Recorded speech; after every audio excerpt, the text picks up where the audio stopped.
All right. Good morning, everyone. I'm just going to give it a few seconds while people are getting admitted into the meeting.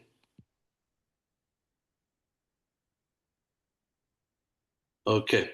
Morning, everyone, and thank you for joining us.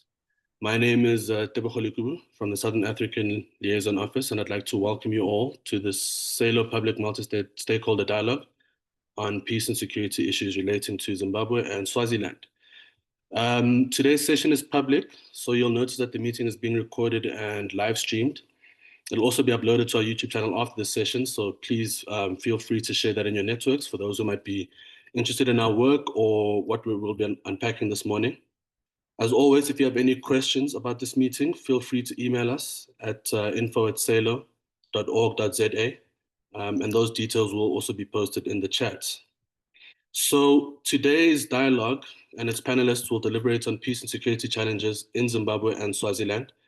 As SALO, we aim to provide a platform for a diverse range of speakers and stakeholders to engage on topics around advancing constitutionalism and strengthening prospects for sustainable peace and security in the region. I'll be your chair for the first half of the session, and then my colleague Lily Manoyim will take over. So the first hour will be for the speakers to give their presentations, and then following that, in the second hour, we will open up the floor to discussions. Please use the raise hand function if you have any questions or contributions to make, and the chair will acknowledge you. Or you can also contribute in the chat. So as this meeting is public and to avoid any unnecessary interruptions, the video and audio functions have been disabled. So for each speaker, one of the Zoom hosts will prompt you to unmute yourself and turn on your video. And then also for those who have not yet, please ensure that your name and surname are displayed on the screen, or identify yourself when you make your contribution in the second hour. So we're honored to have 6 distinguished speakers joining us today. From Zimbabwe, we have Pelagia Kapuya, who is the National Director at the Zimbabwe Peace Project. We also have Namatai Kwekweza, who is the Regional Director at We Lead Africa, and Dr. McDonald Lewanika, who is the Africa Director at the South and East Africa Director at Accountability Lab. From Swaziland, we have Musa Sifunza, who is the National Organizing Secretary from the Trade Union Congress of Swaziland, or TUCOSWA. We also have Sakile Ngumalo, who is the President of the Swaziland Youth Congress, or SWEYOCO. And we have Lwazi Maseko, who is the Publicity and Media Officer from Swaziland National Union of Students, or SNAS. And then lastly, from South Africa, we have Barry Mitchell, who is the Nehao Parliamentary Officer and a Central Committee member of the South African Communist Party, the SACP. So without wasting too much time, and on behalf of SALO, I would like to thank everyone here for joining to us. We're going to start with our speakers from Zimbabwe, starting with Pelagia Kapuya. Please, without further ado, can you get us started?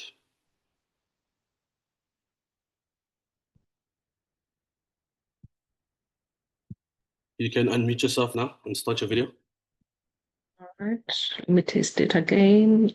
So my video apparently is not working.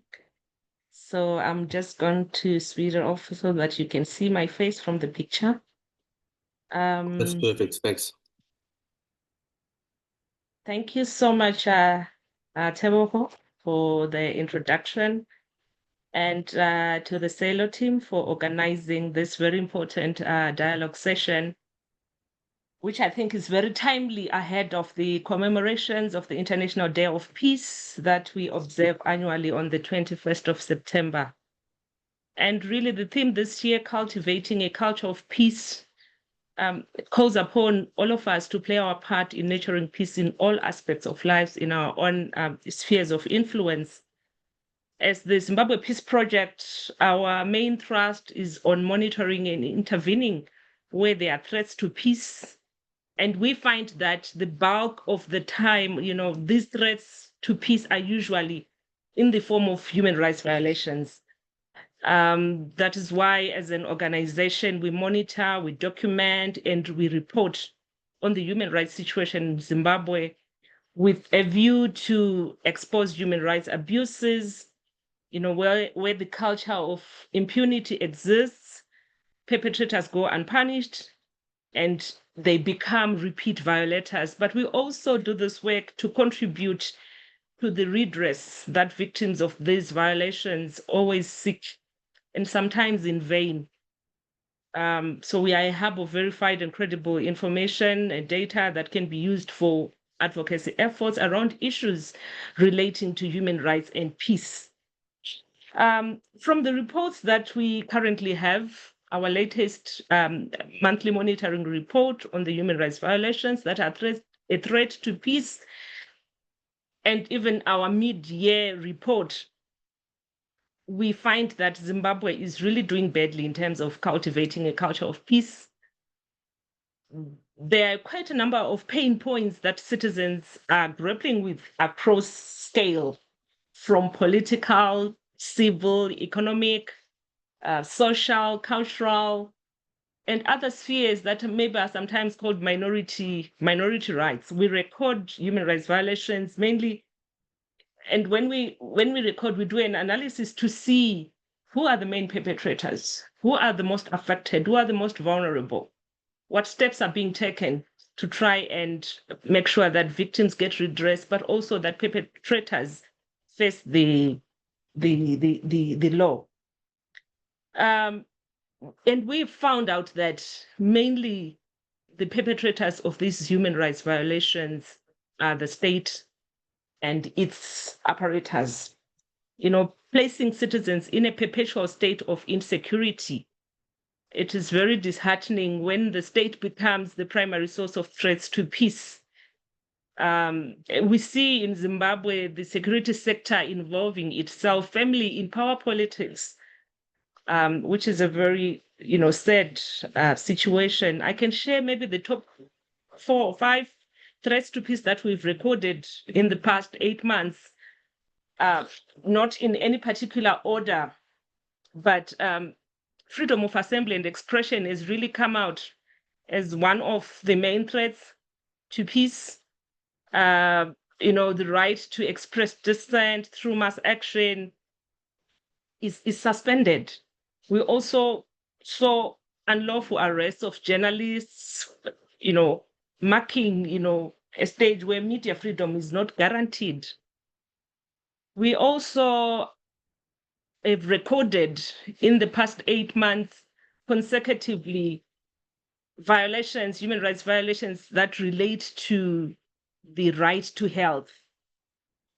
Citizens are no longer guaranteed the right to health as provided for in the Zimbabwean Constitution under Section 76, where there's provision for every citizen, to have the right to basic healthcare services, including reproductive healthcare.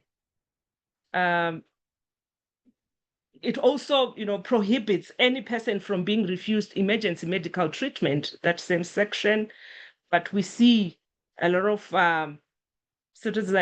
vulnerable citizens being refused emergency medical treatment. The state in which our public healthcare facilities is appalling. What is now guaranteed is the suffering and death of the poor, who constitute the majority of citizens, because they cannot afford private healthcare or seeking medical care outside the country, as does the ruling elite. Another key point amongst the threats to peace that we've recorded is around the mining activities that are happening in Zimbabwe, particularly by the Chinese, where they are carrying out their business whilst giving no consideration to the social and environmental effects on the host communities. Quite a number of violations have been reported emanating from these activities by the Chinese, displacements of citizens and being relocated in places that are leaving them in a poorer and vulnerable state. We've also recorded cases of assault and torture being perpetrated by the same Chinese. And they do this with impunity as they are protected somehow by the state. We also have seen and recorded continued persecution of human rights defenders, where, this persecution is in the form of arbitrary arrests, detentions, torture, intimidation, protracted court cases, harassment, often, in connection with the work that they are doing, whether it's documenting human rights violations, whether it's expressing dissent on, discriminatory practices that they would have encountered, or advocating for democratic freedoms as provided for by our Constitution. We also see this persecution taking the form of restrictions in the operating environment for organizations, including surveillance and the use of security forces to suppress peaceful assemblies and criticism.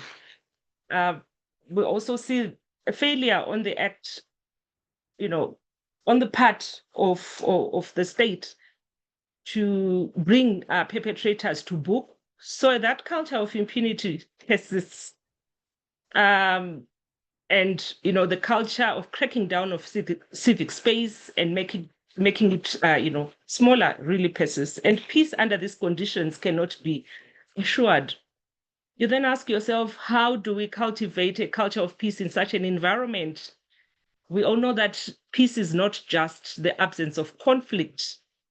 Peace really is the creation of an environment where all can flourish, regardless of any social markers of difference. How do we cultivate a culture of peace where real peace is positive condition of life, freedom, dignity, flourishing, and mutual respect and recognition? And sometimes we find ourselves confusing the absence of war or armed conflict with peace. But as peace builders or proponents of peace, it is important, I think, to know that our work is more than just conflict resolution and conflict transformation, which really are the basis upon which peace can be built. But we must see, I think, the discourse of peace building as a struggle that we need to be involved in, and then continue to fight for democratic freedoms, for the observance of human rights, and for the guaranteeing of freedoms that are enshrined in our Constitution. Zimbabwe, in the Global Peace Index of 2025, also doing badly there at number 114 out of 163. And if you look at it, because the Global Peace Index looks at the indicators of positive peace, which encompass things to do with the government doing well, health being guaranteed, sense of security among citizens also being guaranteed. We will see that the environment that we are faced with right now in Zimbabwe does not guarantee the indicators of positive peace. We are doing badly if we look at those indicators. And for us, I think that it is a cause of concern. And we think that maybe as proponents of peace, we can come together through platforms such as this to see how we can plan together, how we can offer each other solidarity, how we can be more impactful in the way that we do our work, to ensure that a culture of peace is really cultivated. And I think that for now I can end here, and back to you, Tebo. Okay, thank you very much for that, Pelagia. Thank you very much for those inputs. I won't try to surmise any inputs today in the interest of time, as we have quite a few speakers with valuable insights. So can we go straight to Namatai?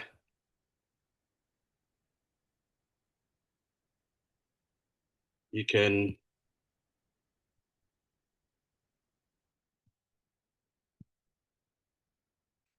unmute. There you go. Sorry, it appeared that I was a participant, so I couldn't unmute myself. Thank you so much, Teboho, and thank you so much, Pelagia. It's always good to listen to your presentations and to hear your voice.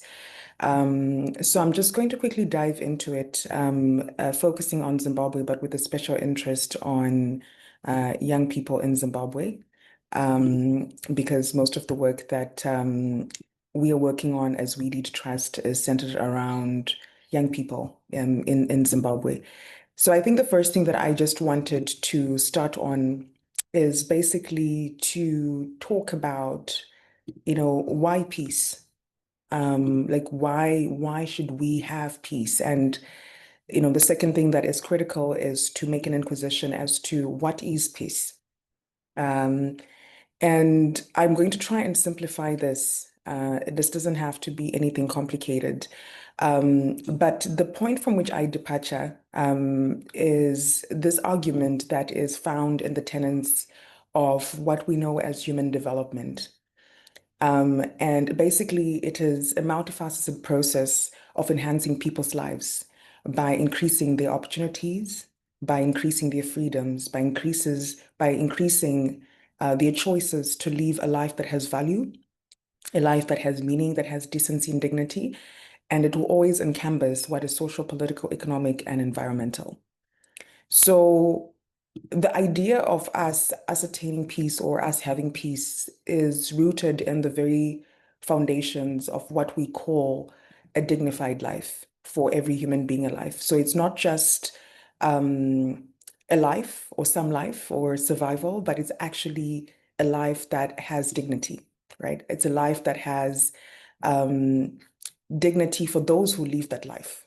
And I think the critical inquisition around even what Pelagia was arguing and what she was saying, we're going to see that whether it's in the social, economic, it's in the healthcare infrastructure, people are living lives that are not dignified.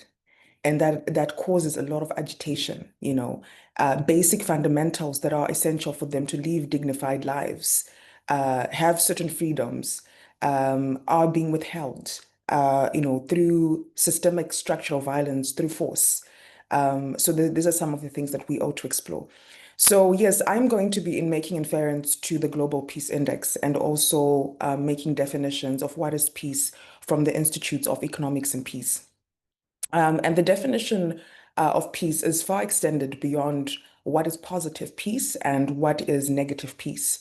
So a lot of what we are calling peace in Zimbabwe is actually what they call negative peace.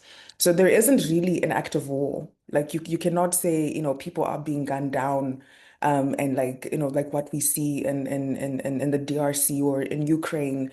We're not seeing that. But what we are seeing is still a cold kind of negative piece. And they did give a number of facets that I'm going to analyze in this presentation that they normally focus on with regards to what does it take to actually achieve a positive peace.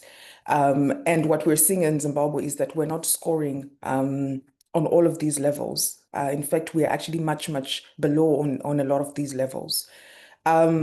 So what we need to appreciate when it comes to the conversation of peace is that Zimbabwe has a predominantly young population of about 67.9% who are under the age of 35. About 62% of these are under the age of 25. So we are a very young population and a very agitated population.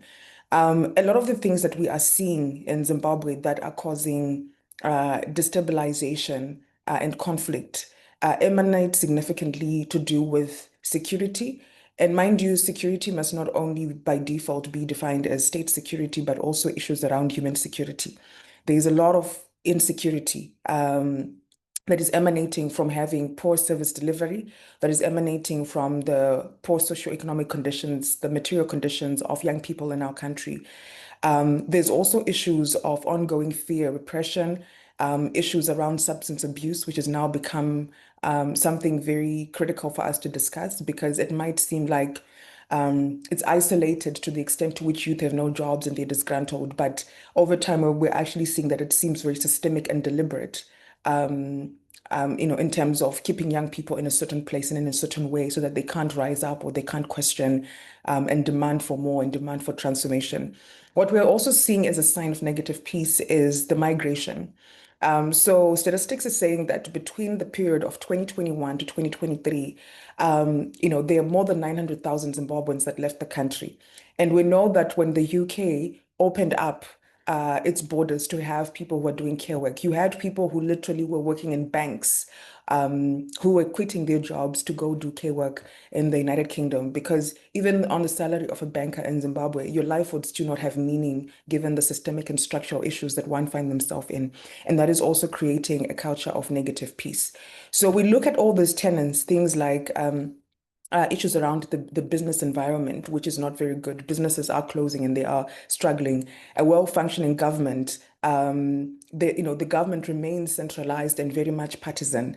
We also look at issues like the equitable distribution of resources. We're not seeing that equitable distribution of resources. In fact, there is a lot of politicking, a lot of like tribalism that we're seeing, particularly the exclusion of people in the south in Matabeleland, particularly the issues around the exploitation of our mineral resources by the Chinese, and also certain pieces of land being taken over. Literally people being relocated, like we're still in the Smith pre-independence era.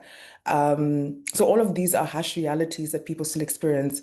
Another indicator of peace that the Institute of Economics and Peace argues is the free flow of information. And this one has been a big challenge, especially this year, where we saw journalists like Faith Zaba and also Bless Mhlanga being arrested. And in the past, we've also seen other people like Hopo Chimono being arrested. Good relations with neighbors has been another thing that Zimbabwe might not have been very good with. And if you look at our existence here in the SADC region, but also internationally, Zimbabwe has had very bad relations with its neighbors. But I think if you atomize that to the everyday existence of an ordinary Zimbabwean, we're actually seeing that our culture in itself, including the increase in crime levels, is an indication that we, at a very local micro level, are not living well with each other. And then there's also the low levels of human capital development. We are prided for having like a very high literacy rate, but when you really look at the development of the young person today, you look at issues like education. Our education system is not looking too pretty. Our biggest university, the University of Zimbabwe, which used to be prestigious, by the way, has been smeared with so many scandals of not paying lecturers, of giving out, PhDs for free, etc. You look at it in the context of the lecturers that were on strike, the students that were not being taught. You look at it in the context of high schools and primary schools, the levels of dilapidation. All of these things are a clear indication that we're not investing in human capital development, and particularly for a fourth industrial revolution era, especially for our young minds. And then the next thing is the acceptance of the rights of others. And this is something that Zimbabwe has been notoriously not doing. So there is always a lot of political and ethnic discrimination that actually persist. And if you think about it with regard to the Gukurahundi massacres, all the way through to what has been happening recently, the abductions, all of these are things that help us to realize that there is no acceptance of the rights of other people. And then also issues around high levels of corruption. And we have had corruption scandal after corruption scandal that has been going on in Zimbabwe. You talk about from the time of Mugabe, where 15 billion from the Maranga diamonds just went missing, to recent issues where we saw, cars being given to people, week in, week out, but you can't explicate where people are getting that money. And also the current daughter-in-law of the president splashing money that she cannot account for. You cannot really say where is she getting that money from in Italy for her 40th birthday, while the rest of the country is languishing in poverty. You talk about the Pomona scandal with regards to the City Council of Harare, billions of dollars, multiple millions of dollars that cannot be accounted for. You talk about the gold mafia. All of those are critical conversations about corruption that is happening at a grand scale. You talk about the COVID PPE scandal that was exposed by journalist Hopo Chimono, a clear indication that even if there is a healthcare crisis, those people would not stop. There isn't much concern and care about the ordinary citizen. And then now in recent times, we are looking at the passing of the PVO Amendment Bill into an act, which has significantly put pressure on NGOs, the post-election repression after, of course, the elections were definitely rigged, and also the continued collapse of the economy and the inflation. So all of these are the pressures that exist on a young Zimbabwean, but also on Zimbabweans in general. So to conclude this particular presentation, I just wanted to talk about what is it that must change? What is it that must yield? What is it that must crack in Zimbabwe for a Zimbabwean to have not just a life, but a dignified life? For a Zimbabwean to have a life filled with opportunities, with possibilities, with choices, with certain fundamental freedoms, freedom from being harassed by inflation, freedom of being harassed by poverty, freedom from being harassed by hunger, freedom from being harassed by the state, because that is in itself creates an environment where a Zimbabwean can have a peaceful existence. Because what we are experiencing in Zimbabwe is more of structural and systemic violence. And the structural and systemic violence, people might not be triggered by it because they're not seeing blood every day. It's not like an active war where there are bullets every day. But I will tell you that there are casualties and people do die. People are dying every day as a result of systems collapse and systems failure. When you have people that are stuck after road accidents 4, 5, 6 hours because the nearest emergency rescue, is like in Harare and they've had an accident in some funny part of the country where it's very difficult to access them. All of those basic fundamentals, when you're taken to a general hospital and there is no paracetamol, literally, there isn't like a simple painkiller. There's nothing in those hospitals. All of those are clear indications that the existence of a Zimbabwean is being harassed systemically, structurally, and people do die. We might not see the deaths every day. We might not be seeing bullets flying around, but there are definitely casualties. So in terms of the recommendations, and this is where I land and what must happen differently, the reality of the matter is, our problems are governance related. It's political. It's a concoction, a very wide concoction of a wide array of issues. But the first thing that must happen, and I say this particularly with this generation of young people, is we must invest more in civic and political education. Civic and political education for Gen Zs, for Gen Alpha. I say this in particular because, listen, in Mozambique, there was an election that was rigged. And the people of Mozambique spent 4 months literally protesting with pots and pans if they could not go to the streets. In their houses, they continued to protest. But in Zimbabwe, we had something similar happen and nothing was done. You look at it from a perspective of the Gen Z movement in Kenya. We understand that Ruto increased the taxes and the young people in Kenya pushed back. But in Zimbabwe, Mutuli Ngube has increased, our Minister of Finance, has increased taxes so many times. And yet there has been absolutely no organizing, nothing in response to that. So the point of insistence is to say that there must be something fundamentally different happening in the mind of a young Kenyan and in the mind of a young Zimbabwean, in the mind of a young person in Mozambique, and in the mind of a young person in Zimbabwe. And that could clearly be an issue around consciousness and civic and political education, disparities in that. So it's very important that we begin to have a lot more of that, because when people have civic and political education, when they're able to connect that increase in tax with how miserable their life is going to become, it is also going to allow them to show up and to show up powerfully to push back against repressive systemic and structural changes. The next thing that we have to focus on is, and this is a cliche, restore of electoral integrity. And we've been wanting to do this for a long period of time. I won't explain every point because of time. I'll just list them. We also need to focus on demilitarization of our politics. We have seen the military panning out to be quite a beast and animal, and also a predator in this political arena. And there has to be ways to demilitarize our politics. We also have to repel repressive laws to guarantee civic and political liberties. We have to invest in skills, job creation, and political participation for young people. My last 3 points are that we have to decentralize power and resources to address regional inequalities. We also have to confront corruption in a mighty, strong, and independent way. And I cannot emphasize on this one because I think this is like a big thing. We have to really push back against corruption. And the final thing is we also have to do this connected to memory. Addressing historical injustices is very fundamental, talking openly about issues of the Gukurahundi, but also centralizing this around the aspects of decolonization. Because if we centralize this around the aspects of decolonization, we would not be letting the Chinese do what they're doing, because that is another form of colonization in itself that will eventually cause a destabilization in our own country and context in the future. So this is where I land for now. Let us humanize this conversation around peace in Zimbabwe and Swaziland. And fundamentally, let us remember that human beings are not meant to just live lives. They're meant to live dignified lives that have options, opportunities, possibilities, and choices. Thank you.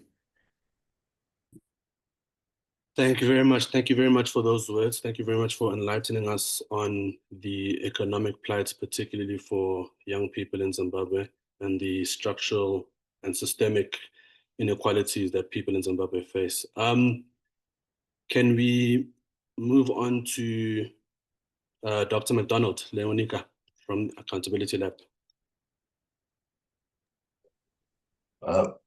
Good morning, everyone, and thanks, Teboko, for the opportunity to share some thoughts on this very important conversation. Needless to say that after a person who works on peace on a day-to-day basis, like Pelagia has spoken, and when a representative of the youth who are living the situation every day, like Namatai has spoken, there's often very little, if anything, to say. So I just want to start by saying +1 to both presentations. I think they have done a very good job in outlining the status of or the situation with regards to peace in Zimbabwe. I think it goes without saying that when we look at countries like Zimbabwe and Swaziland, indeed peace is not the absence of war. And this is really brought to the fore when we begin to talk about some of the things that Namatai was raising around characterizing this peace as negative. In Zimbabwe's situation, I think we can go a step further than the negative peace thesis to talk about what others have called prolonged social conflict.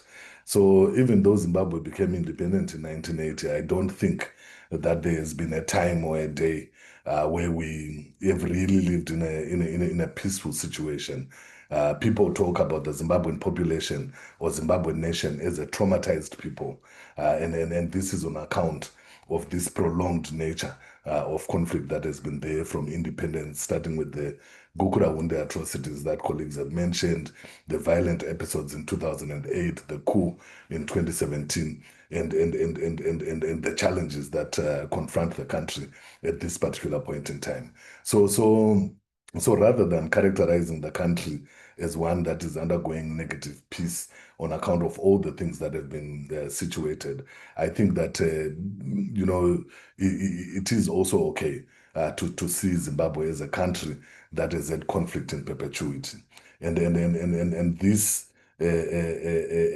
conflict in perpetuity is erupted, but has largely been latent in its character. It has been dormant, but as with dormant volcanoes, you don't know when it is going to erupt and burn everything with lava and situations like that.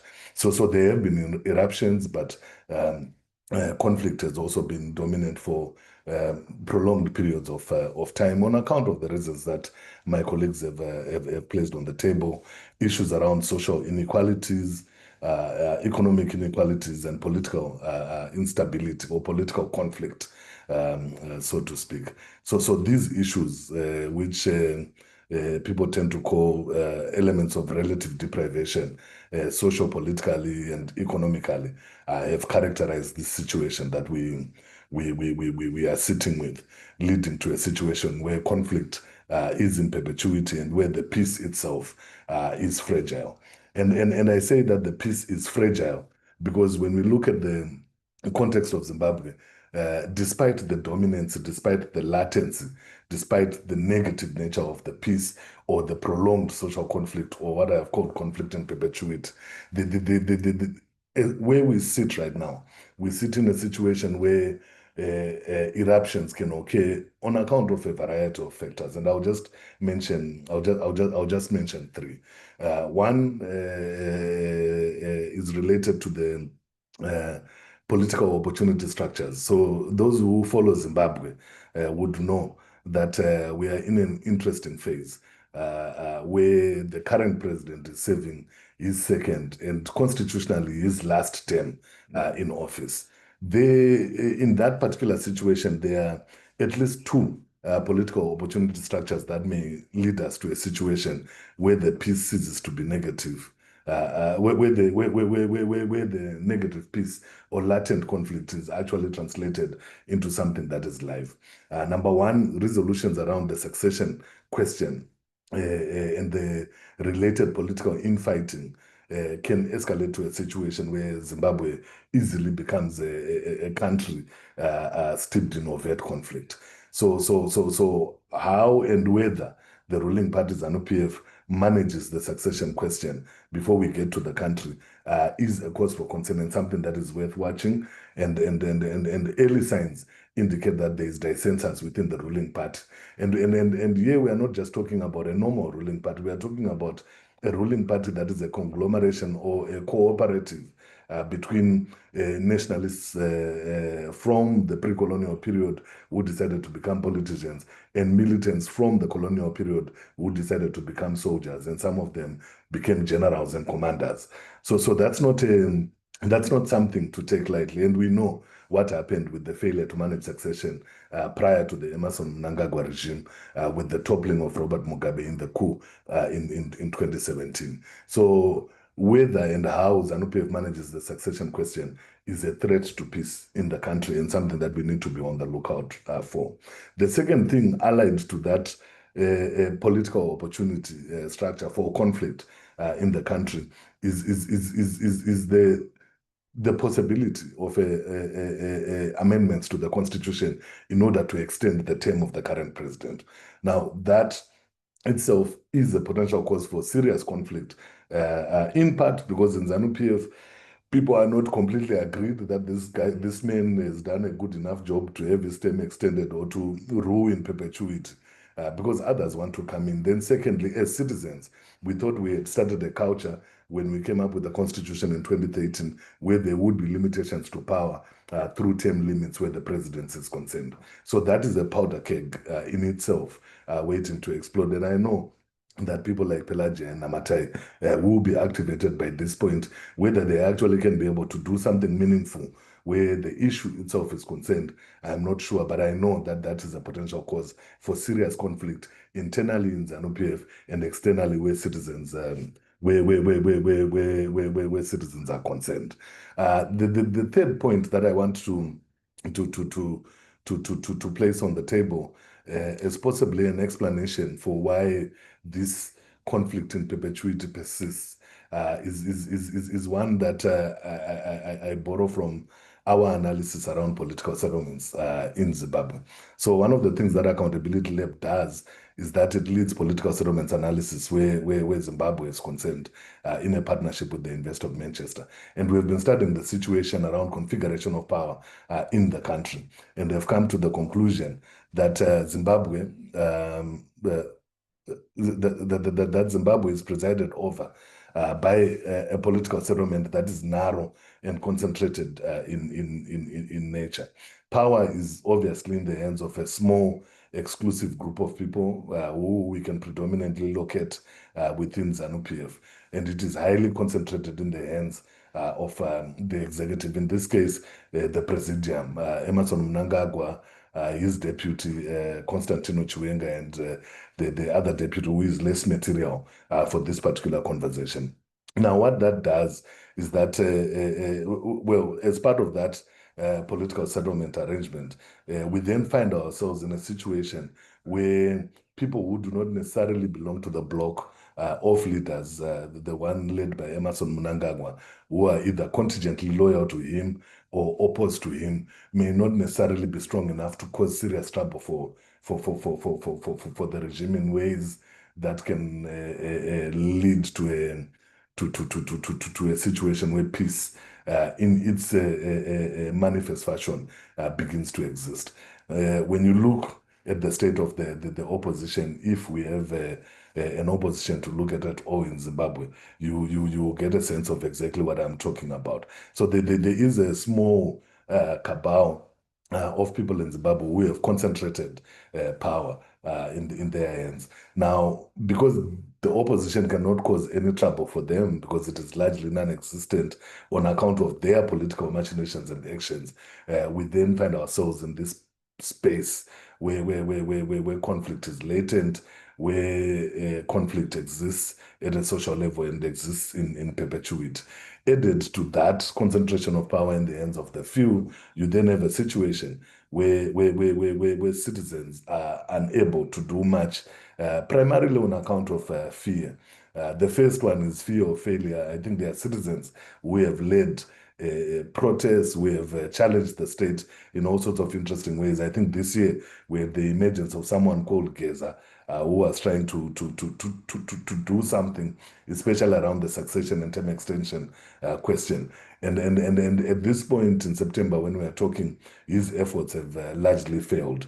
So there is a fear of failure of even trying to do something about the situation, the challenge that Namatea was placing on the table, looking at what colleagues in Mozambique have done, what colleagues in Kenya have done. Colleagues in Zimbabwe are unable to do that, in part because of a fear that is associated with failing.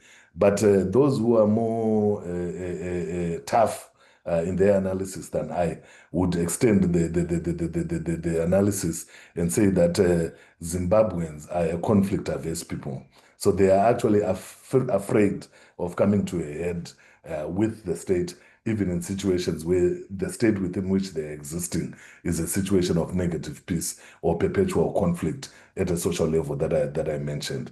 So that risk-averse nature of Zimbabweans continues to force the country to be in this situation where there is no out-and-out conflict, but really the living and life is very, very difficult. The second thing associated with fear is the fear of reprisals. And Matai does not like people giving a reference to her arrest around this time last year. And I'm glad that the courts have finally cleared her and her colleagues of any wrongdoing. But people know that there are reprisals associated with challenging the state, and there are many examples that are there.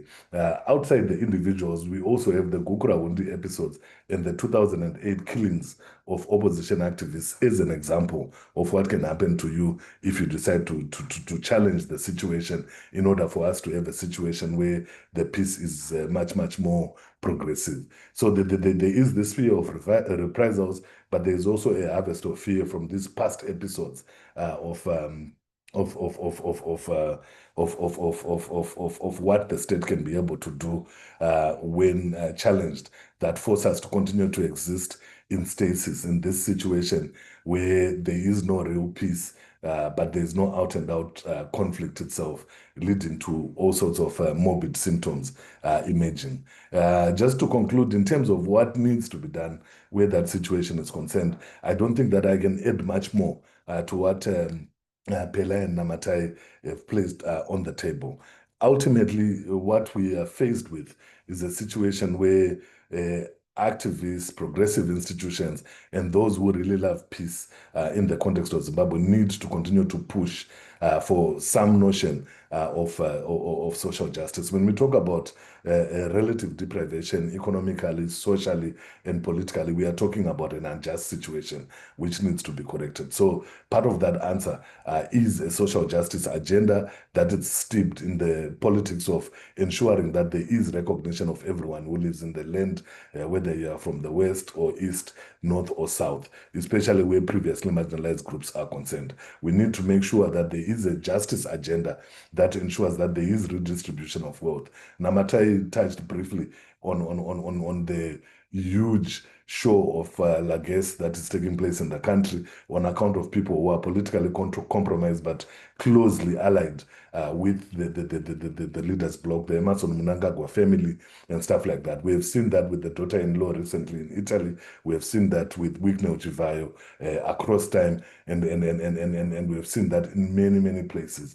These are things that people are not necessarily happy about, especially when you look at the economic situation and challenges that people grapple with on a day-to-day basis. Yet these people with unexplained wealth are busy flaunting it. So redistribution, economic redistribution becomes part of the agenda. So, and then lastly, the element of representation. I've mentioned in brief what has happened to the opposition. I think those who follow Zimbabwe know how the political system has been manipulated to lead to a situation where we've got no viable opposition, and as a result, no vehicle to represent opposing views in the country. That creates situations for two things. One, it creates situations for ensuring that this negative peace and conflict in perpetuity exists without being challenged, but it also forces people to adopt other measures and means of expressing themselves, and that is a thing that poses challenges and is part of the political opportunity structure for conflict in the country. If we do not create legitimate avenues for people to express themselves, to be able to challenge the state, then we are forcing them to go underground. We are forcing them to become guerrillas. And if we're not careful, we are forcing them to become terrorists. But that is as a result of the removal of options that has taken place on account of a myriad of factors within the civic space where Zimbabwe is concerned. I'm aware that I had 10 minutes, so I think I might have already passed the 10-minute mark. So I will stop there for now and look forward to the conversation and engaging questions that colleagues might have. Thank you very much, Dr. Lewanika. Thank you to the Zimbabwean speakers in general for their very salient and detailed presentations on the situation in Zimbabwe. The economic and structural challenges and inequalities, the negative peace explained by Namatai, the social conflict or conflict in perpetuity, as Dr. Lewanika puts it, and the other threats to peace that characterize the Zimbabwean experience. Thank you very much for those presentations. We will now move on to the speakers from Swaziland, starting with Musa Sifunza from Tukoswa.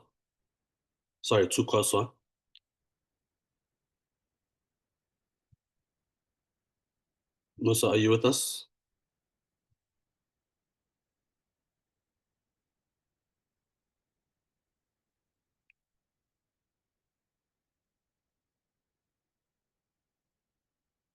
Lily, is Musa still in the room? Yes, but maybe we can move to the next one because I don't know, maybe he's disconnected. Okay, that's fine. Is Sakile Ngumalo with us from Soyoko? Yeah, no, comrade, I'm around. I don't know if I'm visible proper that side. No, thank you very much. You are visible. And we can hear you clearly. You can begin. All right. Should I make the presentation with the video on, or I think for now you can keep the video on. If we have any difficulties, then we can turn it off. Oh, all right. No, thank you very much. Firstly, we like to salute you, comrades, to hold such a phenomenal discussion. My name is Sakile Ngumalo, the president of the Swaziland Youth Congress. The Swaziland Youth Congress, it's a organization of young people of Swaziland that have found itself being banned and also criminalized by the Suppression of Terrorism Act of 2008. Comrades, I think the task and the discussion that we are having today here is to outline the difficulties and situations that we are currently facing in Swaziland, and also what do we think can also be necessary for the region and the world in general to assist the people of Swaziland in all things that as they continue fighting against the regime that we are faced in. One will just like to give a brief background because I think there may be people that are attending this space for the first time that have not had the information, particularly what is really happening in Swaziland and what Swaziland is. Swaziland remain the only absolute monarch in the whole African continent. Political parties in this country have been banned since 1973, following the decree that was done by the then king, which is King Sobhuza II. In that decree, said political parties won't exist anymore in terms of contesting state power. The country have been working since 1973 until 2005, where it was actually adopted its constitution to have a constitution of the land. Within the constitution, there is a Bill of Rights that speak on the issues of freedom of assembly and also speak on issues that people must have ability to organize themselves in the respective organization. Though up to this day, there is no act that says how ourselves were then going to be able to register political parties and be part and parcel of the contestations of state power. We are raising this, comrades, so that people may literally understand that there is nothing peaceful in this country. People have been silenced. They have been silenced since 1973 up to this date. But nonetheless, comrades, we also appreciate that there have been voices across the world that have been phenomenal and significantly so in terms of raising issues that are affecting the people of Swaziland. This background is also key so that people can appreciate that the people of this country, at some point, they used to have political parties in parliament that contested state power. It is for that reason that the independence of Swaziland, particularly from the British colonial protectorate, it was a product of political parties, some of them founded in 1961, 1962, 1964, 1965.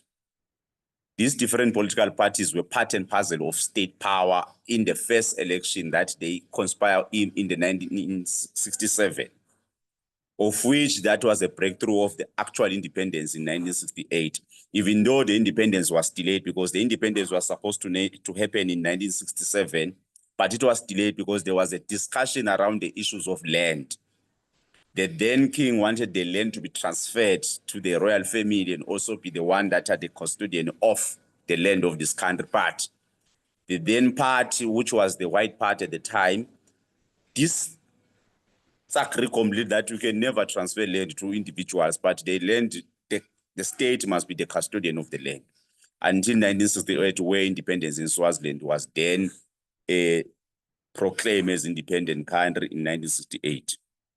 But then all I'm trying to do is to give background so that when I get to the issues that are currently happening now, people can literally appreciate why the people of Swaziland are fighting this matter and why the people of Swaziland are demanding freedom in their motherland.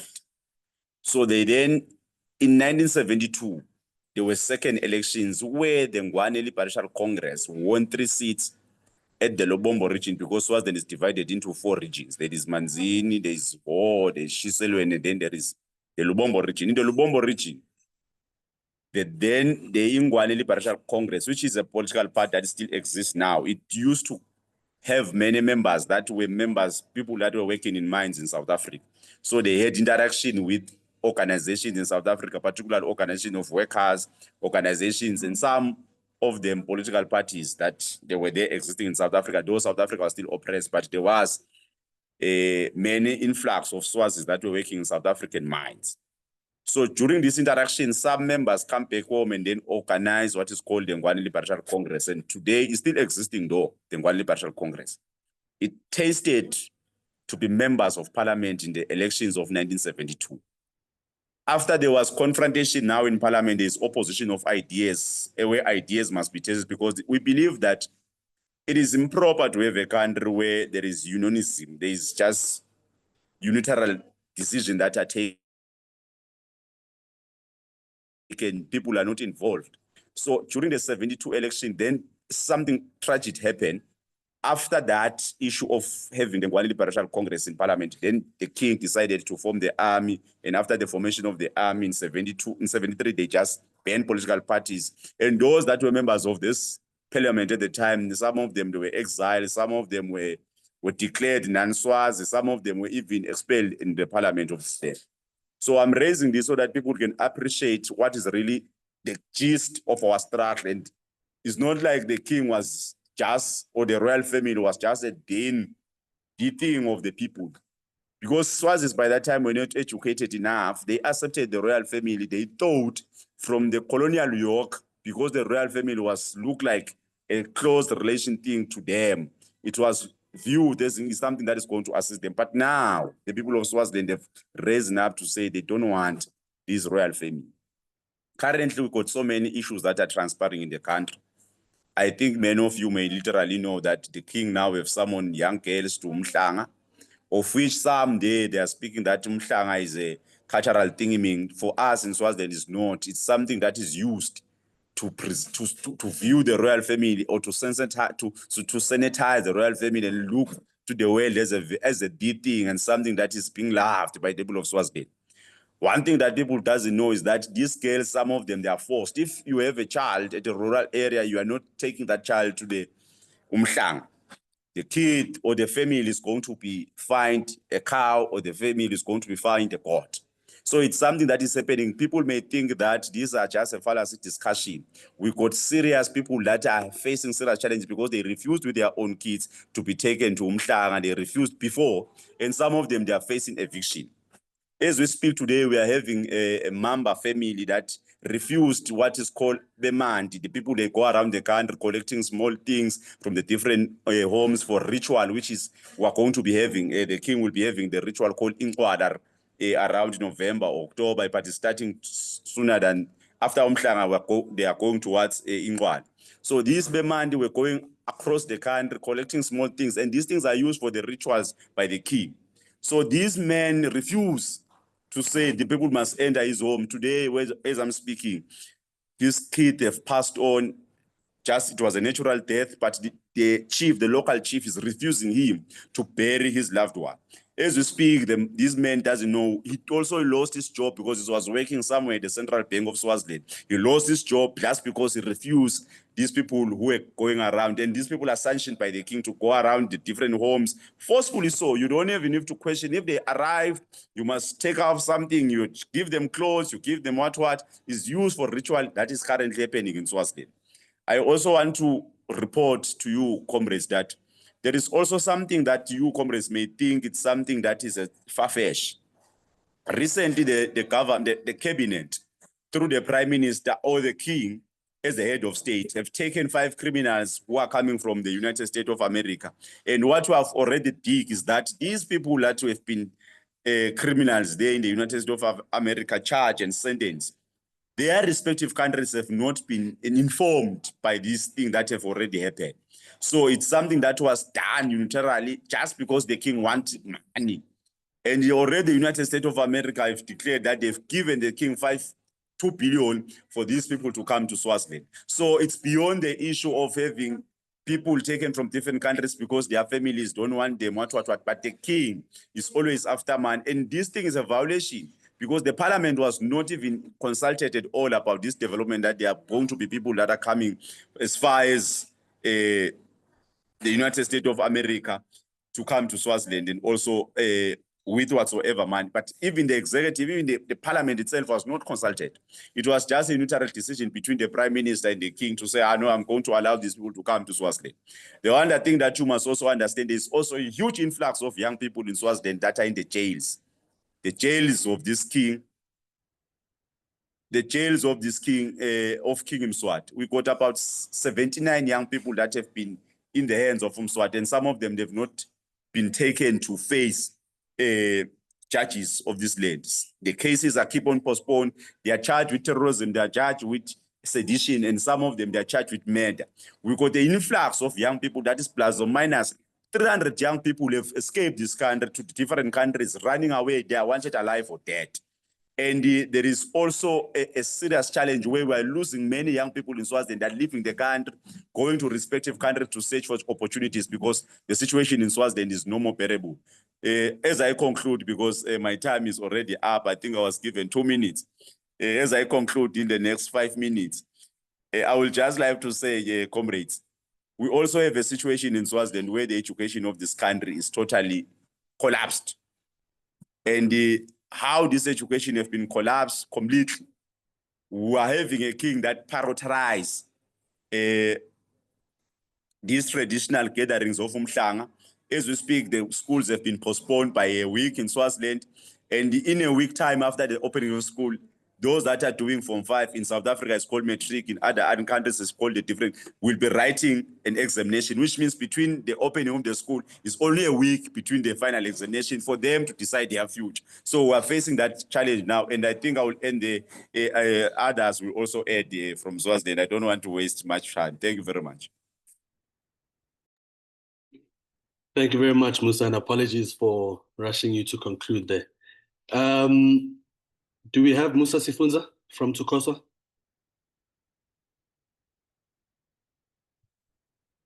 Yes, I'm there.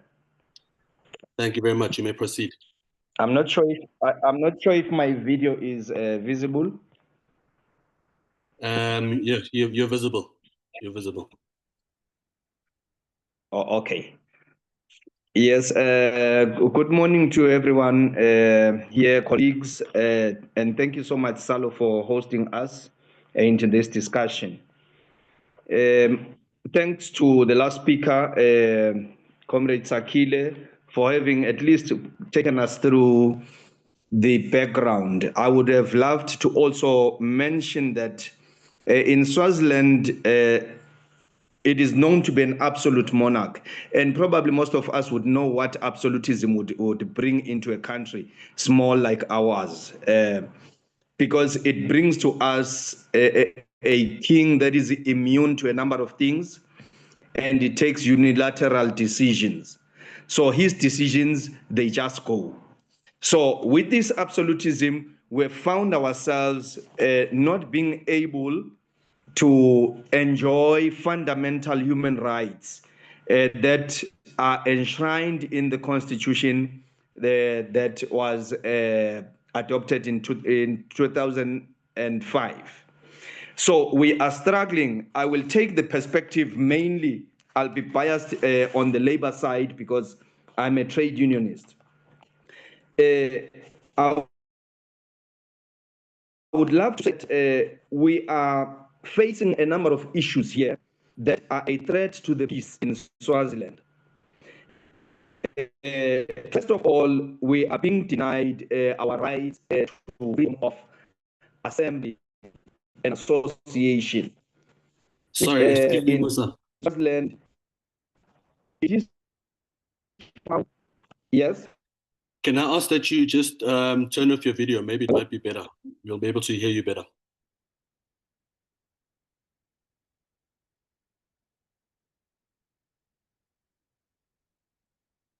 Hi, Musa.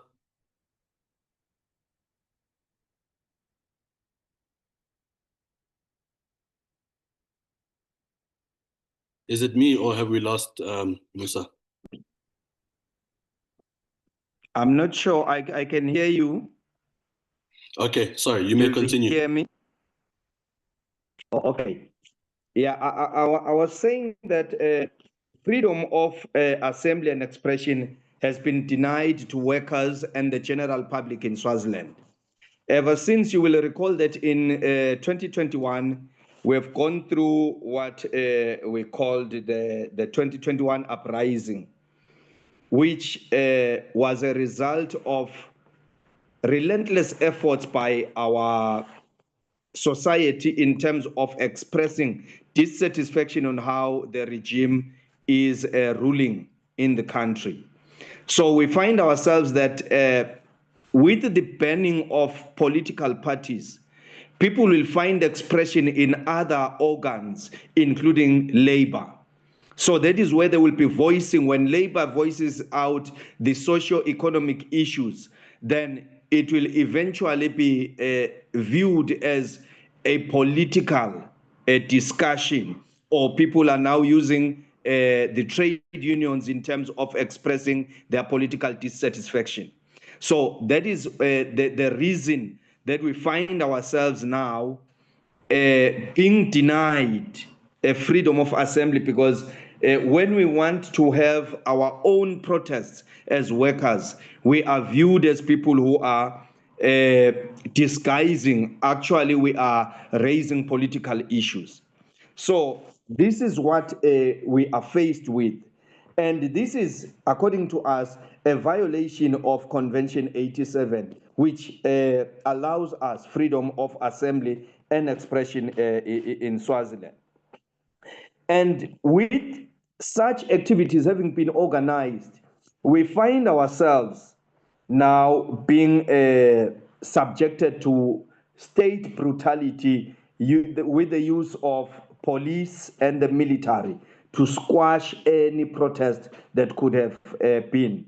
You will recall that in 2021, during that uprising, there was a total ban on any gathering, such that when workers wanted to raise legitimate issues within the labor force, they were met by violence, an extreme violence from police and the military. We had a bus transporting workers into a protest, and the doors were closed and tear gas canisters were thrown inside the bus. The workers were suffocating, and those that were able to escape through the windows, they were shot at with live rounds of ammunition, which was something that was terrible for us. So we are still faced with that problem. Another one that is a threat to us is the issue of the dismissal of trade unionists whilst they are doing work for their own trade unionists. We have been faced with some members that have been forced into exile. We have the Secretary General of the Transport Union, which is called SALO, who is now in exile because the state wants him. It wants to arrest him for having executed his duties whilst being a secretary of the union. We also have the secretary of one other union that organizes in the energy sector called SESMAO, who was fired from work for having expressed what the workers were saying in her capacity as the Secretary General of this union. We are also having then one of the presidents of the teachers union, who is also facing a host or a litany of charges, which he had been successfully challenging them in court and winning them, but he has not yet been reinstated back to work, and there have been consistent appeals by the government in terms of the ruling. Some of our trade unions are not recognized, even where they have done everything and they meet the threshold. So they are being refused the recognition, which is also one element that brews the threat to our peace in the country. We are also going to be touching on the issues of how these issues that I've raised here implicate what we see today in terms of the youth. We have seen a high unemployment rate in Swaziland, which is 33.3% according to the latest statistics that were there. But 58.28% of that is for the youth. So the youth is unemployed in general. And as a result, then there are a number of issues that come with that. You will find that those that do get employed, they are employed in precarious employment, and they are subject to exploitation in their workplace because they are given short-term contracts, they are put on temporary basis, and there is nothing that they get. Their social security is not guaranteed. So you will find that these youth that is not employed, they find themselves trying to find ways of survival, and they will then get into drugs, abuse. You will find that those that try to do something, they will go into the farming industry that is mostly doing planting of cannabis or marijuana, which is then sold to try and make a living. So we find them in those issues, and those that currently are not brave enough to go into that space, you will find that they are affected by mental issues, the issues of gender-based violence that are on the increase amongst the youth, because they are dependent on people who are supporting them financially and otherwise. And if then they want to stand up for their own rights, then you'll find that violence is meted on them because they've been subjected into such conditions because of their unemployment. They struggle with just basic needs that they have for themselves. So it's a lot of issues that are coming up as a result of this high rate of unemployment. We also want to raise probably the last 2 points to say that after the 2021 uprising, we have seen that the king and his government in Swaziland, they brought in mercenaries from South Africa, generally that were coming up, and some of them, they were taken from other countries to come in and fight any dissenting views. And these people are the ones that killed one of our own, Thulani Masego, the human rights lawyer. We strongly believe that it was through these mercenaries, because you would see the way of precision and the way in which those weapons were used. You could see that it's not just our ordinary military that could have done that.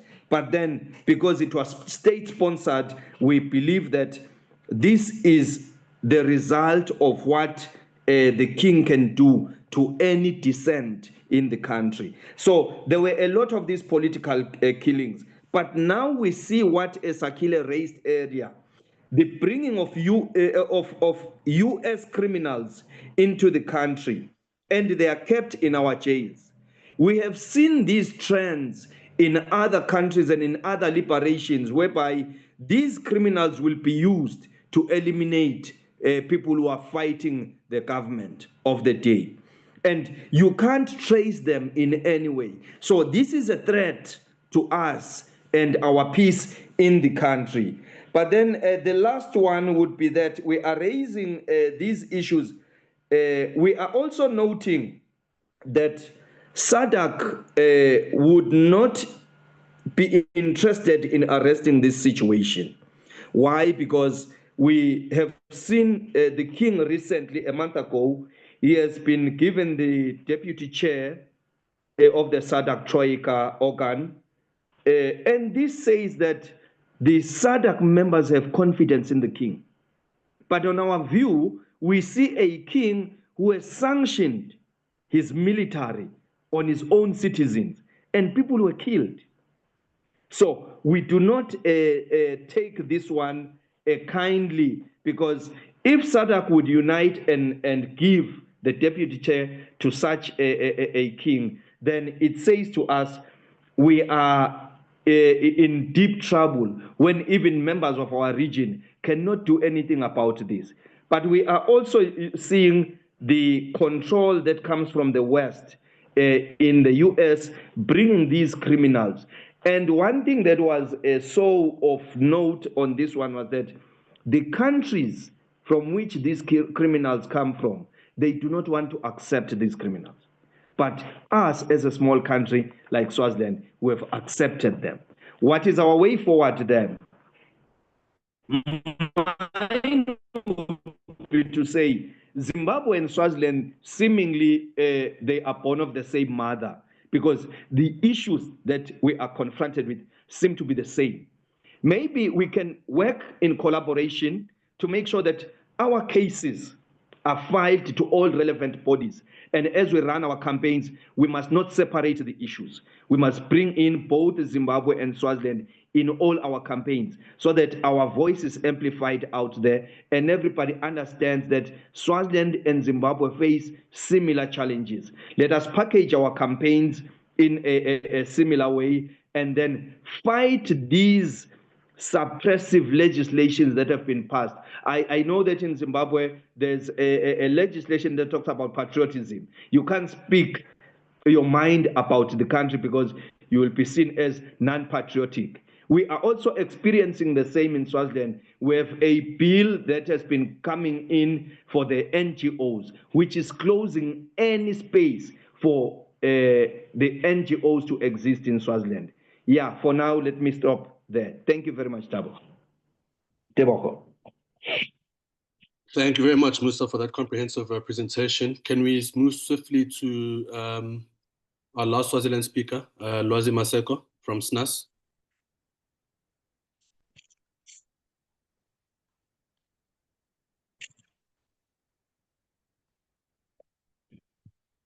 Greetings, comrades. Greetings to everyone. Firstly, I would like to take this moment to confirm if I'm audible, because I might be facing the same problem that was faced by Musa Sfunza because of reasons of monopoly, whereby there are only two network services operating in the country. So nonetheless, we find that we are facing network challenges normally. First, comrades, may I confirm if I'm audible? You are perfectly audible. Thank you. Thanks very much. I would like to extend my greetings to all delegates and peace-loving people across Southern Africa and the world. It is an honor to speak at this moment. It is an honor to speak at this important dialogue convened by SALO. The urgency of such engagements cannot be overstated, particularly in a region where the crisis of peace and security is not only a domestic issue, but a deeply interconnected international one. Because to speak of peace and security without speaking of global imperialist system is to examine a body without the skeletons. One cannot meaningfully speak of regional security in Swaziland or Zimbabwe without acknowledging how international forces has played a role, led by imperialist powers like the United States and its allies, shape and distort and often manufacture crises in our own countries like Swaziland and Zimbabwe. I would like also to acknowledge what the previous speakers have also highlighted, that peace is not merely the absence of war, but it is the presence of justice, equitable development, sovereignty, and people's control over the means of production. Here in Swaziland, we are facing a different crisis because the means of production are not even owned by the people. Also, there are few developments that you could also note in the Swaziland. But then as the Swaziland National Union of Students, knowing and seeing how the crisis in the educational sector has been shaped, to how the system normally underfunds other important sectors like the education sector, the health sector, and the agriculture sector also is being undermined by this same system. As highlighted back by the history, I think Comrade Sakila highlighted the history of the country, how the country is often operating, because we are saying political parties are banned. Actually, there is also union passions in the country. So unions are not allowed to operate. Even the Swaziland National of Union is operating in a condition of illegality. The government only recognizes the Swaziland National of Union of Students when it suits them, when it's best suits them, or when it thinks that today we can recognize them or we can talk to them today, but then normally we are considered as an illegal organization. So I think we are having this dialogue at this time, as recently 3 days back, the president of the People's Republic of China, President Xi Jinping, stated that the people are the creators of history, and the pursuit of a better life is a shared aspiration of all nations. At all times, our hearts must be with the people, our work must be for the people, and we must do our best to improve the well-being of all people. In that same spirit, we, the young people of Swaziland, are resolved to fight for peace by fighting for liberation, not by bowing to reactionaries or to bow down to traditional monarchical rule imposed upon us by the Tinkundla regime. We also note the recent appointment of King Mswati III as the Deputy Chairperson of SADC organ on politics and defense security, that it reveals a true character of the SADC, not as a force for peace, but as a club of allies who that shields one another from accountability. Because looking at it as a grave insult to the people of Swaziland, whose blood is still fresh from the recent June 2021 massacre, whereby we have seen the king himself unleashing soldiers to massacre hundreds of innocent civilians of the country. SADC has shown to have failed to intervene meaningfully in the situation in Swaziland, choosing political opportunism over its principles of upholding peace. It has become a safe haven for autocrats and a graveyard for progressive resolution. Here in Swaziland, we are still in denial of the land. Land is also a regional blueprint of colonialism, that the landlessness is also a root cause of poverty and unemployment, and often results to conflicts mostly.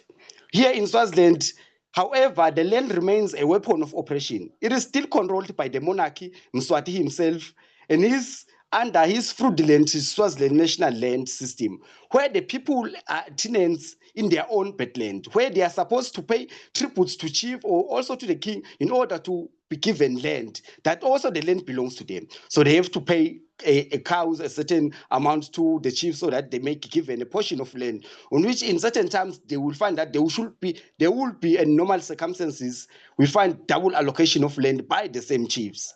So also here in Swaziland, while our youth go to bed hungry and our hospitals have no medicine, King Mswati continues to squander national resources on private jets, private jets and lavish birthday parties and designer clothes. He lives as a feudal lord while the people rot in informal settlements, while the education is collapsing, while there's high illiteracy rates in the country, why the rural communities are suffering from this lack of education in the country. You will find that in the health, the education, housing, agriculture, infrastructure are intentionally funded by this same regime. Meanwhile, the royal family enjoys tax-free wealth, a wealth generated by our labor, by the mineral resources that should benefit our people. Corruption, unemployment, underdevelopment, infant mortality, and mass youth despair, these are not just crises, these are the conditions that guarantee the absence of peace in our country. We may also, while we may criticize certain policies in the Zimbabwe regime, it is also commendable that Zimbabwe has increasingly aligned itself with the multipolar internationalism, notably strengthening ties with China and resisting US sanctions. Swaziland, on the other hand, remains one of the only countries in Africa that still recognizes Taiwan as a country instead of the People's Republic of China, a direct insult to the global consensus and a clear alignment with the imperialist agenda of the United States. This disloyalty to continental unity is yet another way of Mswati's way to undermine peace by keeping Swaziland isolated from critical trade, development, and diplomatic opportunities, which comes with progressive partners. Peace and security cannot exist in our societies where the working class is denied ownership of the production, where we have seen recently, we have been seeing trade wars being involved in, while USA is offering, or while USA is sanctioning other countries, while China on the other part is offering cooperation through free trade zones and development partnership. In this contradiction, it is clear that our imperialism breeds insecurity while solidarity and socialism offer stability. It is also notably that Zimbabwe and Swaziland share a long history of anti-colonial resistance, but the revolution must continue in all systems of colonial governance until the colonial systems are dismantled. In Swaziland, that will mean the dismantlement of the Tinkudla system and Mswati's autocratic rule, and putting an end and giving rise to a free democratic Swaziland, where we will say we are having a free and accessible education to all, where we are saying students have an access to scholarship and have dignified jobs, and land is the reform, and where there is a free access to health system, and every student has a right to participate in education productively and free, where we are having a relevant and quality curriculum within the schools, where universities are always produce, or actually are machines that produce skilled labor that is going to inform change the society, other than producing graduates who in turn don't benefit anything in the society. They just add a list of graduated people who are employed in the societies. So in all, the conditions in Swaziland still guarantees that there is no peace with the existence of Mswati. And looking at what the stance SADC has taken, it shows that Swaziland is far from achieving peace unless the people of Swaziland have taken up the power into themselves and the working class is put into power. I think I might end my presentation on that point, comrades. Thank you. Thank you very much, Lwazi, and thank you to the Swazi speakers for such a comprehensive background on the situation in Swaziland. You noted the fight against state repression, the fight for freedom of assembly, legal political participation and contestation, the adoption of a constitution that serves the people of Swaziland, and ultimately the decentralization of power in the state. Also important to note is the need for regional solidarity with and between Zimbabwe and Swaziland as they share common challenges and aspirations. Let me quickly move on to the final speaker for today, who is Barry Mitchell from NEHAW, if you are ready. I'm ready, Chair. I wanted to share it saying that the host isn't allowing to share, so I don't know if I must just speak to the presentation, if that would be better. I can allow you for a second, sure. Try now. Okay, perfect. Can you see my screen, Chair? Yes, we can. Okay, do you need me to turn my camera on as well, maybe? Up to you, but I think because we have the presentation. Okay, cool. I'll leave it at that. Yeah, so good morning, comrades. I feel like coming in at the tail end from a state that's not at the coalface of the struggle is a little bit disarming. But what I wanted to do, Chair, is perhaps place my premise on what Comrade Lwazi was speaking to, the intricate link between South Africa's socio-political economy and the struggle of the people of Zimbabwe and Swaziland. And I think the presenters, I mean, it was incredible presentations from all the comrades, both Swaziland and Zimbabwe, speaking to the fact that all three of our countries face warlike statistics, but none of us are at war. None of us are involved, none of our states are involved in an active conflict. So I found these characterizations, a cold and negative peace, the prolonged social conflict, and all of these dynamics quite interesting. But as I said, my premise is on that connection between South Africa's socio-political economy and the ongoing cold peace and soft conflict that's occurring in both of these countries, Zimbabwe and Swaziland, to perhaps go to the root of some of these warlike conditions, Chair. So what I wanted to do is cover in the 10 minutes that I've got is 3 areas just to provide a context, and then place some of these occurrences that are happening, the deployment of mercenaries to Swaziland, SADC's weaknesses, massive weaknesses within the context of these geopolitical shifts that are happening, and its direct impact on our sovereignty as these three nations in the region. And then also perhaps provide very quickly at the end some recommendations or considerations that SALO and the comrades that are present in this presentation could consider. So I think Comrade Lwazi, the other comrades are speaking to this. I mean, we're facing momentous global geopolitical shifts, unprecedented, that haven't been seen since perhaps the fall or the collapse of the Soviet Union.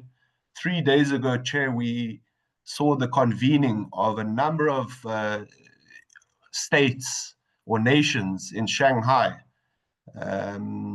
around the so-called, or what they term the SCO, the Shanghai Cooperation Organization. So also 3 days ago, we celebrated, or the Vietnamese celebrated, their anniversary of independence. And it's important in the context of the discussion that we're having to sometimes revisit these massive epoch-changing events that are occurring at a rapid speed. Commentators are obviously referring to this stage as an age of multipolarity. We've got the emergence of BRICS Plus. And in our characterization, Chair, and I think previous speakers have spoken to this, that we're seeing a massive decrease and desperation from Western imperial powers or Western capitalist nations. And with that decrease in power comes an increase in desperation.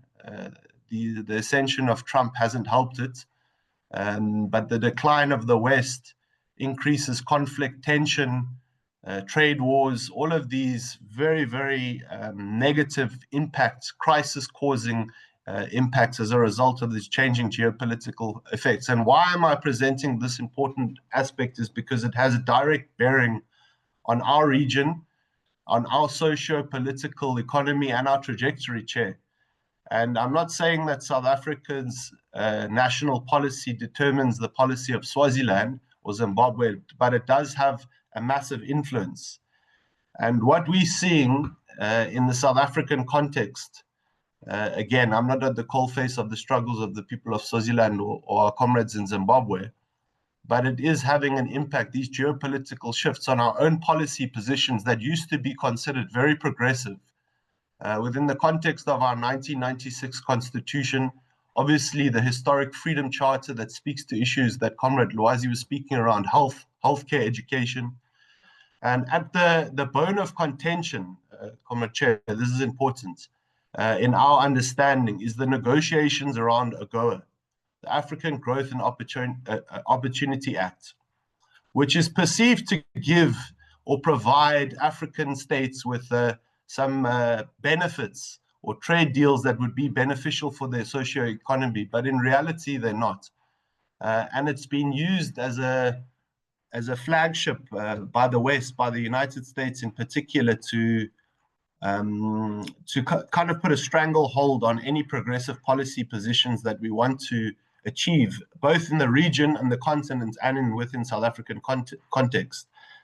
And in our context, Chair, and I'm sure comrades in Zimbabwe and Swaziland are very aware of these dynamics, this neoliberal assault has been consolidated through neoliberal machinations, whether it's in government and now in the GNU, the so-called Government of National Unity, and maybe not as repressive and oppressive, but we're reaching a stage, Comrade Chair, that we need to be worried as a region, but obviously as South Africa, in which some of these solidarity, some of these critical aspects around solidarity in the region draw reference to, is that there's massive attacks on the public sector, on trade unions' rights, there's reforms to our Labor Relations Act that's coming out, minimum wage is being attacked, worker rights, the Bella expropriation, and of course, national health insurance, which is facing 8 court cases by multinational private health insurance companies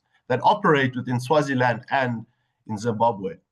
So whilst we're seeing this rise of multipolarity, these shifts that are happening, Chair, at the same time, we're seeing that weakening, obviously, of the West. But what the West is doing now in desperation is cementing and solidifying neo-colonial bastions within Africa. And I'm not just saying it's the West. Because of our deindustrialized state of affairs, because we still are extractive pit-to-port economies, because we have weak political leadership, our sovereignty is at risk. And because of this global contest that's happening between global industrialized companies and countries in the north, they're looking to these outposts, these bastions within the African continent and Middle East and other developing nations. And Swaziland is one of them. And through the different negotiations and through the different kind of trade deals, so is Zimbabwe and so is South Africa slowly becoming one of these bastions. So that's the lay of the land, I think, that comrades are all very aware of, Chair. And I don't want to take up too much time in lamenting. I wanted to use this opportunity to perhaps provide some recommendations, concrete recommendations for SALO and also the comrades presenting today to consider. Perhaps These have already been exhausted. Perhaps this context and conversation, obviously, comrades coming from South Africa, we might be out of our depth, not understanding the concrete material conditions that comrades are facing. Comrade Nomatai getting arrested, for example. Sorry to bring that up, but that's a reality. Comrade Luazi facing an oppressive regime trying to organize and mobilize students. I met some of them at Kosatu House over the weekend. But in any case, I wanted to pose the question as to an important aspect in both struggles, revolution or reform, and also identify one of the key root challenges faced in the struggles that we're speaking subjectively, but are impacted by those objective realities, whether it's geopolitical or whether it's regional, and the role that South Africa plays in particular. Our complicity and hypocrisy in having a progressive foreign policy, taking Israel to the ICJ court, but still exporting coal, for example, making statements as Durko around Zimbabwean oppressive regime, Swazi rights, etc. But then, not to oversimplify the statements, but then at the same time, having business interests intricately linked with the monarchy, with the regime in Harare. And also those links, Chair, we must be clear and frank, of Chancellor House, of DTIC, in perhaps not fueling, but sustaining a struggle both within Zimbabwe and Swaziland at the one side, and on the other, issuing statements and declarations in support of democratic representation. So I mentioned the Vietnamese independence celebrations that happened recently. That independence happened, the declaration, in 1945. It would take Ho Chi Minh and the Vietnamese people another 35 years to realize their full independence, sovereignty from both French and US imperialism. So this issue of the N, the national, in our national democratic revolution or struggles or whatever the characterization you want to have, is an important in the context of regional collaboration and solidarity, not just in statements.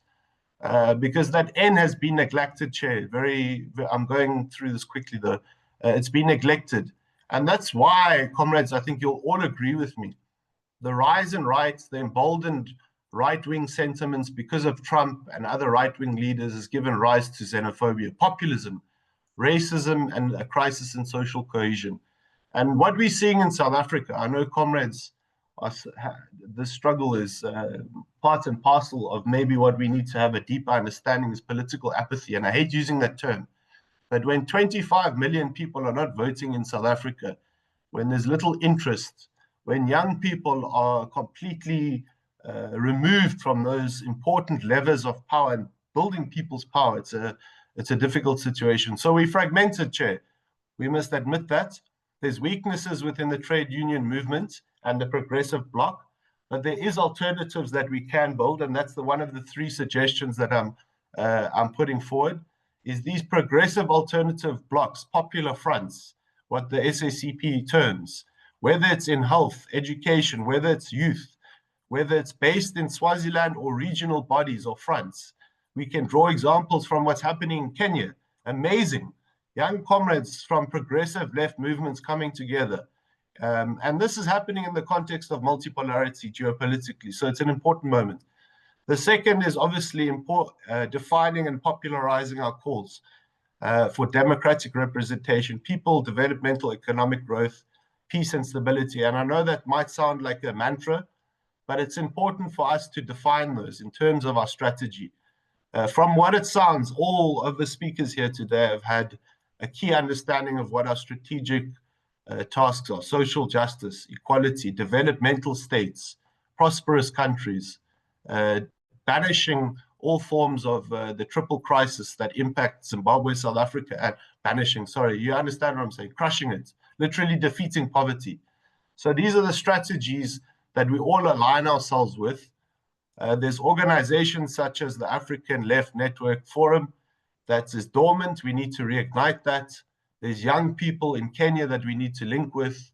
And then, of course, that would be those discussions, proposals that we develop in the form of our tactics, trying to build the broadest popular front in solidarity for our comrades in Swaziland and Zimbabwe.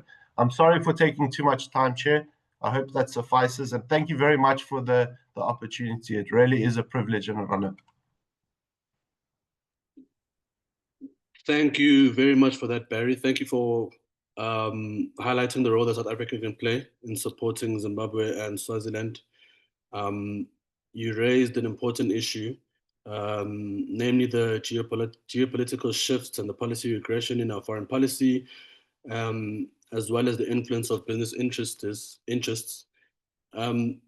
These dynamics not only shape how South Africa engages with both Zimbabwe and Swaziland, but also determine the extent to which we are able to respond to democratic backsliding, economic fragility, and the humanitarian needs of ordinary citizens. So thank you for that. And thank you to all of our speakers for their presentations today. This is it from me. We will now be moving on to our second part of the session, which will be the discussion or the Q&A session, which will be chaired by my colleague, Lily Manoyem. So please, if you have any inputs, please put those inputs in the chat, or please select the raise hand function and Lily will acknowledge you. Thank you very much. Lily, Thank over you. to you. Thanks so much, Tebogo. Thank you for sharing that.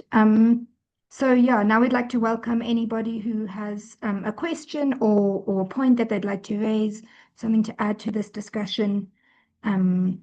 As you can see, we've had quite a regional conversation and we'd like to also kind of bring it all together, but you could also raise specific topics regarding each country individually, whatever you'd like. Would also like, so yeah, I'm just going to give you guys a few minutes. If anyone would like to raise their hand, there's a heart shape button that says reaction, and you click that and it says raise hand, or you can just write in the chat, hi, I'd like to come in, and then I'll call you in to unmute yourself and say something, or you're also welcome to write your question in the chat. I'm just looking, there's nothing in the chat at the moment. Yeah, because we've had such a rich panel of many different speakers with different perspectives and a lot to add. We are heading towards 12 o'clock, but I think if I can take the liberty to just ask if everyone would be okay to extend the discussion to maybe around 20 past 12, so that we will have time for everybody to engage, and also to see if the speakers would like to come in again and just close off and respond to one another. So yeah, let me know if there's anything to say. I'll give you all a few moments to raise your hand or write in the chat.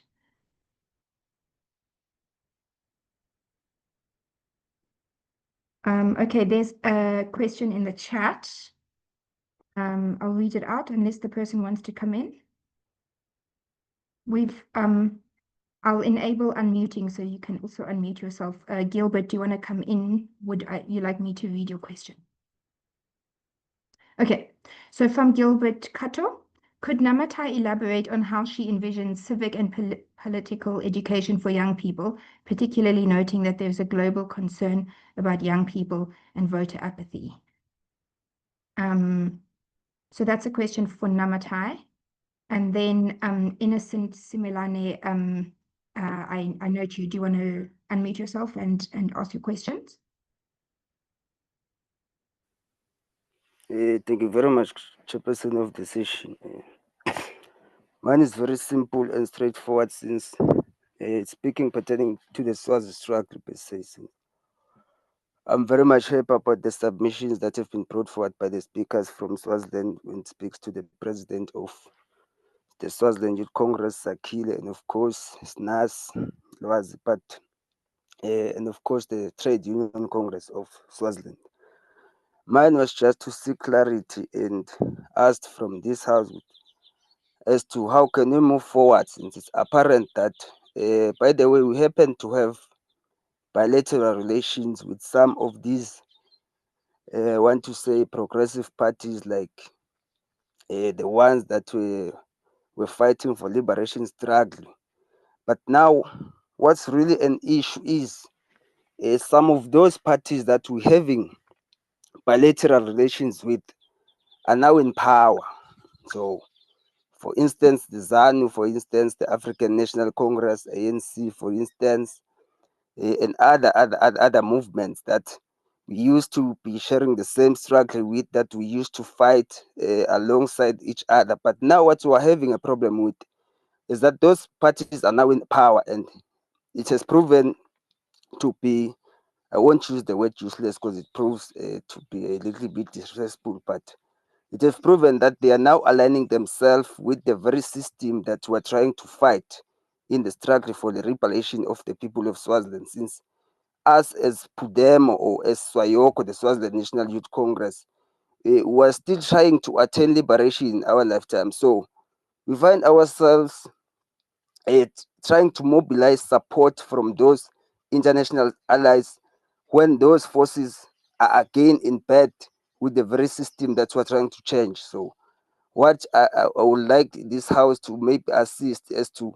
what can we really do on those aspects, because when you try to mobilize the oppositions now, the oppositions now that are trying to oppose those ruling government, we find ourselves in a very difficult situation in terms of switching the resources that they are trying to provide us, because they will say, hey, we have those agreements with you, remember.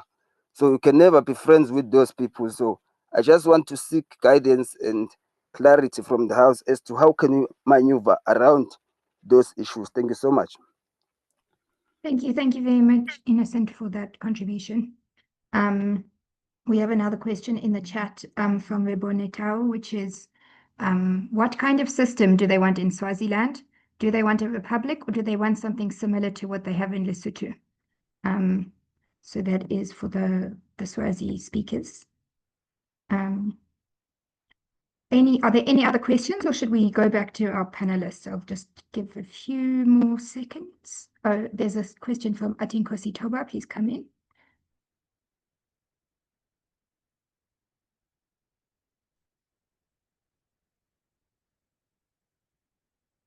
Sorry, Ati, are you able to unmute? Yes. Can you hear me? Yes. Okay. No, it's Atengosi Toba from SALO here.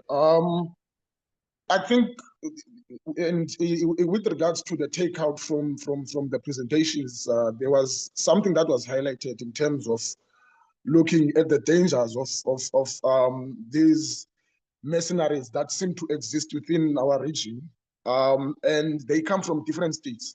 I mean, in the case of Eswatini, for an example, there is this view that what happened to Advocate Masuku has to do with people who came either from South Africa or another country within the region.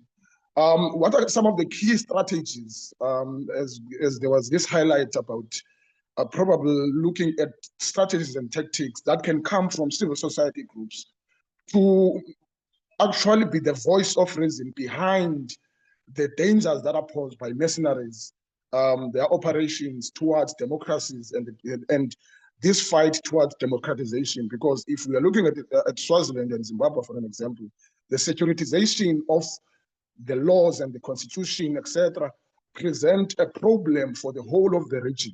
And then it will extend to other countries that have somehow enjoyed normality in terms of democracy and also the respect for the rule of law. So what is it that civil society can come up with as a strategy of being the voice of reason towards the states and also all the SADC member states to say, look, this practice of securitization, using security measures to address issues of dissent is a problem in its entirety and presents a crisis in the region that has been mostly stable in the past few years, but in extension to issues of conflicts and other related security threats. But in terms of freedoms, there is an increase in terms of insecurity towards ordinary people, and that is influenced by the role of the slower and the few security individuals who are practicing and using their own methods to clamp down on dissent and deal with the voices that want this region to excel and have peace and harmony. Thank you. Thank you so much, Atinkosi. I think our last question is, oh no, there's another question. So I'll call on Jacqueline Zwambila to come in. Hello, everyone. I'm really excited to be on this webinar, and especially excited to hear young women such as Namatai and Pelagia. And that gives me hope that, all the work we have done in the past in democracy, the baton has been well followed by you two ladies. And I really want to appraise you and say, continue the good fight, and you're excellent freedom fighters. So yeah, that's one of them. The second thing is I want to talk about intergenerational trauma. All the speakers from Zimbabwe want to start the trauma in with Gukurahundi and coming, and then thereafter to where we are now. And yet, actually the whole region, if we look at South Africa, we look at the Liberation War itself, we look at before that, the colonization, etc. And no one has ever dealt. We never deal or discuss that trauma which is passed on generation to generation.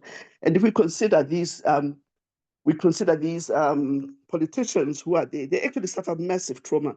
We talk of things like GBV, and we look at the women who are ministers, etc. in their past 70. They come there with a baggage of trauma from the past.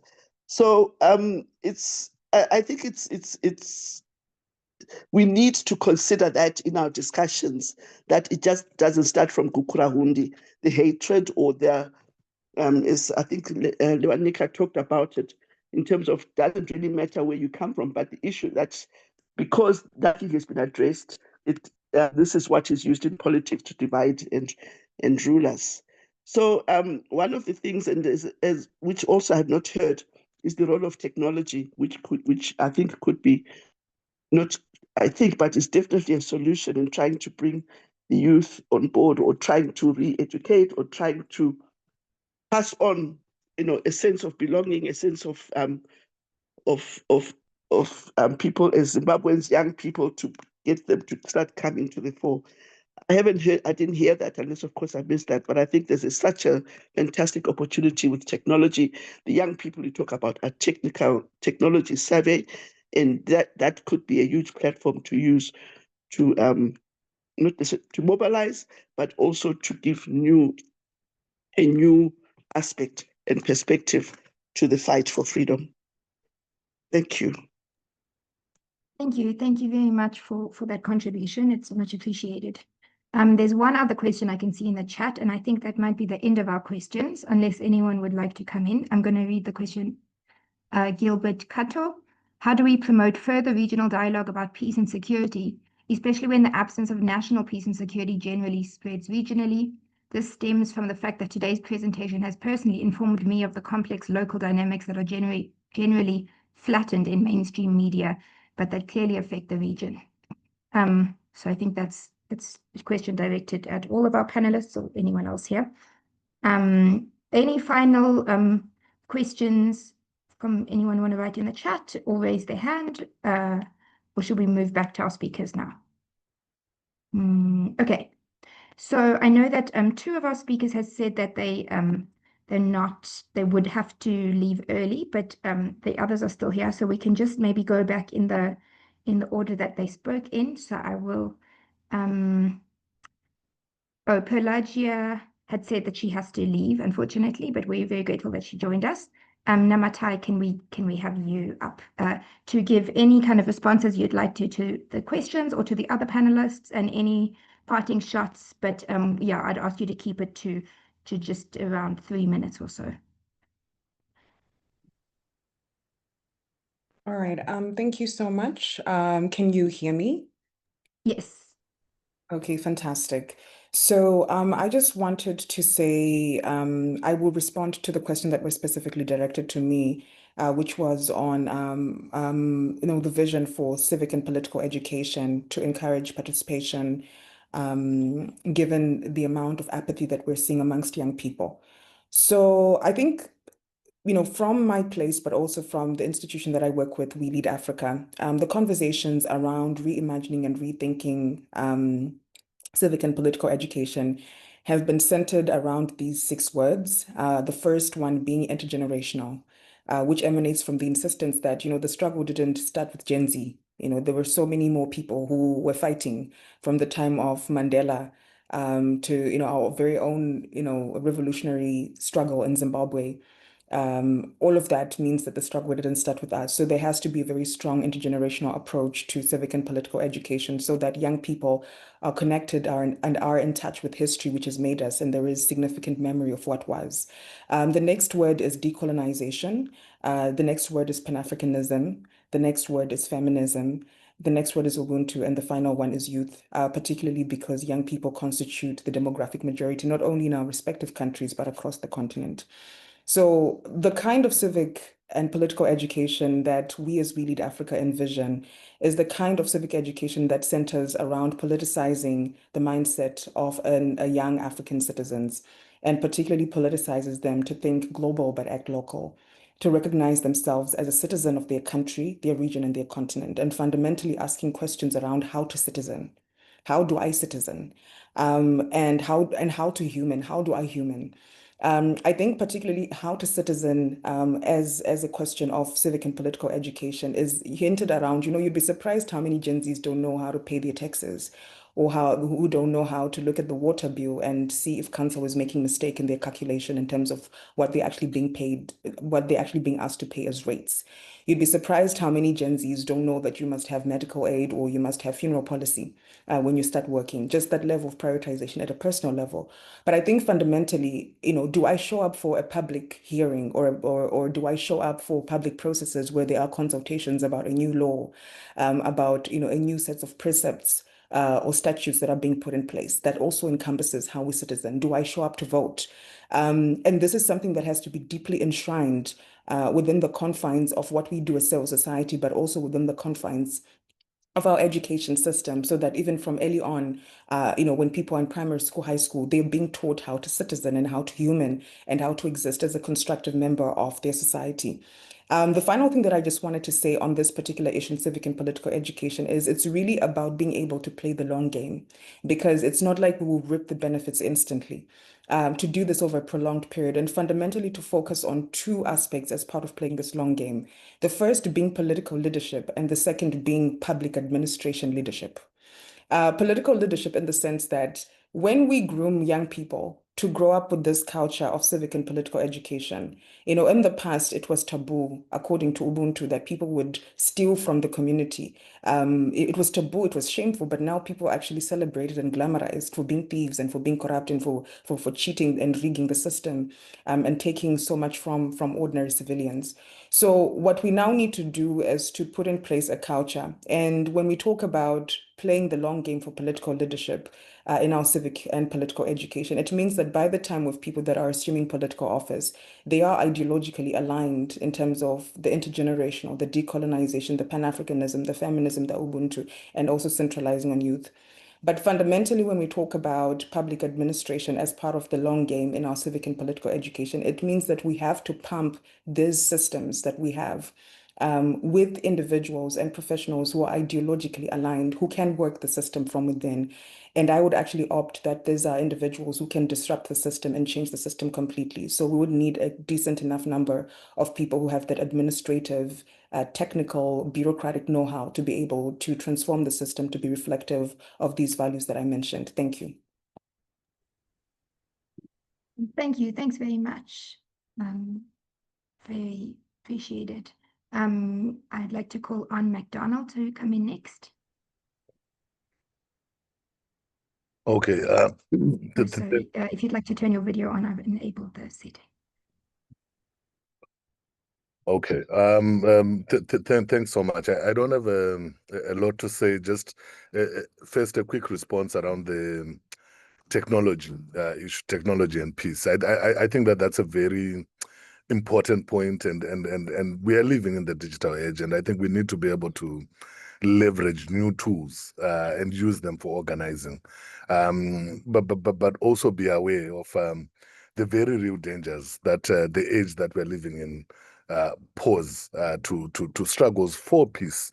And when the point was made, I immediately thought about Burma and the situation of the Rohingya and how Facebook was used as a platform to extend the persecution of that minority group. So as we think about how to leverage technology, how to use social media for good, I think let's also be very aware that there are very real dangers that are posed by it, and also that if we do not use it for organizing, it is going to be used by others for distraction.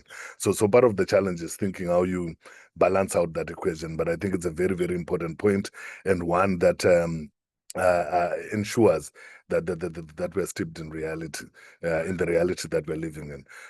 Second reflection is quickly on the issue around regional dialogue. I think that it is important for people from Swaziland, Zimbabwe, South Africa, the region, to engage with each other. Professor Brian Raftopoulos, who I saw on the list of participants, has always made the point that part of the challenge that we face is that we do not appreciate just how much autocrats learn from each other without us doing the same. So we cannot underestimate the value of regional solidarity. We cannot underestimate the value of regional dialogues. We cannot underestimate the value of regional learning pipelines as activists, as people who are proponents of democracy and rights in the region. So I just wanted to re-emphasize that. And then lastly, a quick reflection around political conscientization. And I think that Namatai is on point. The 6 ways that they use to describe what this needs to look like, I think are very, very key and important. And especially the point around playing the long game. A lot of us are involved in these struggles, but we look for very, very quick returns. We think that if we protest today, we are going to achieve change tomorrow. After 25 years of struggle in Zimbabwe fighting for democratization, I can tell you that doesn't work. So we need to start investing, and younger people need to start investing in the long game, knowing that results will not take place tomorrow, and that transformation is a long process. So when we are engaging in our activism, when we are fighting dictatorships, when we are promoting peace, let us do so knowing in mind that what we are looking for is structural change, and that changes of laws, policies, and practices alone is not enough, that we need to start impacting relationships, that we need transformative change that only comes from shifting norms and values and impacting culture. Thank you so much. Thank you so much, McDonald. It is helpful to try and always think that we shouldn't despair and we should think long-term to the future. So appreciate it. There's one other question in the chat before I move on to our next speakers. I mean, a comment, not a question, from Alfred Pasa.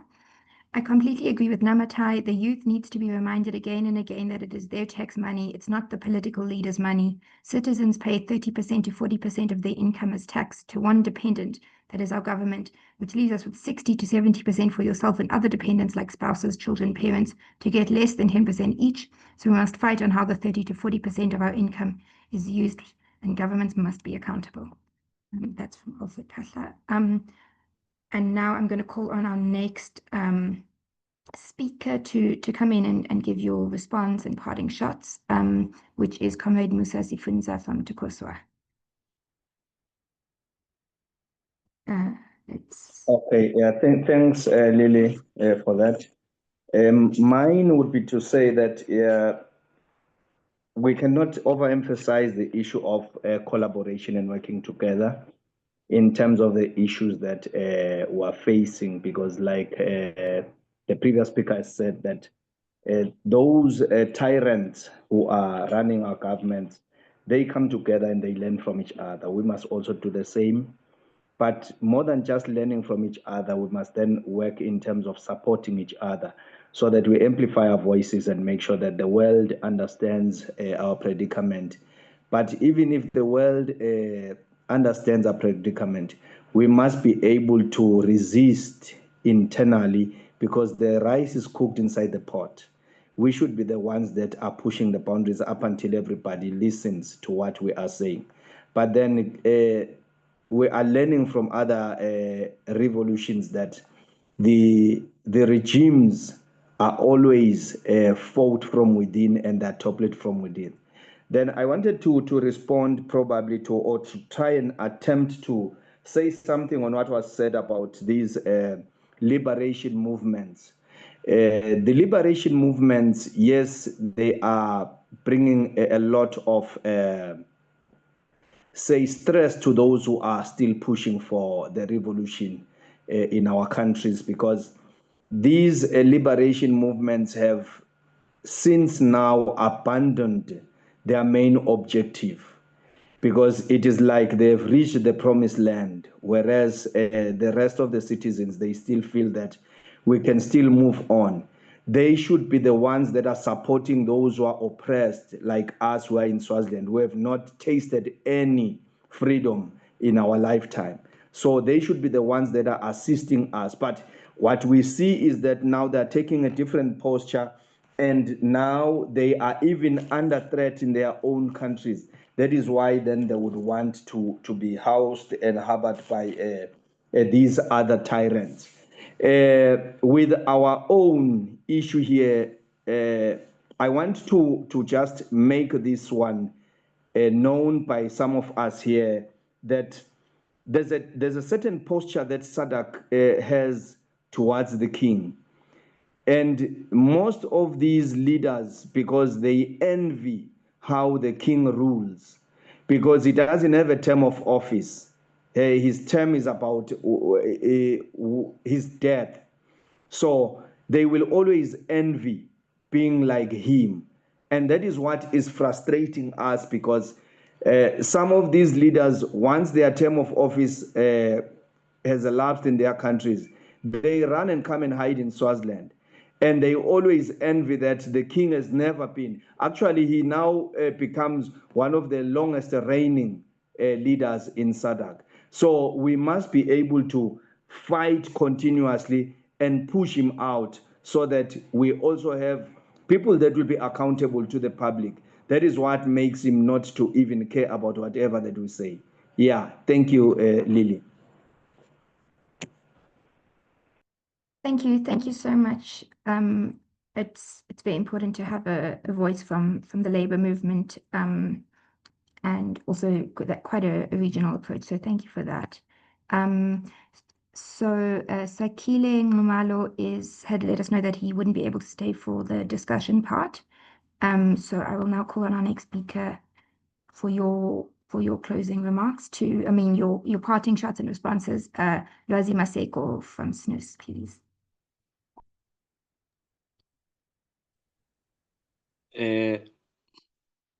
Thanks to everyone who has made an input, comrades. And I think one of the questions that I've noted here, it is, what kind of system do we want here in Swaziland? Do we want a republic or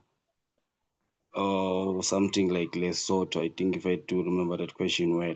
So, but then I think, comrades, to answer that question, our stand is clear here in Swaziland.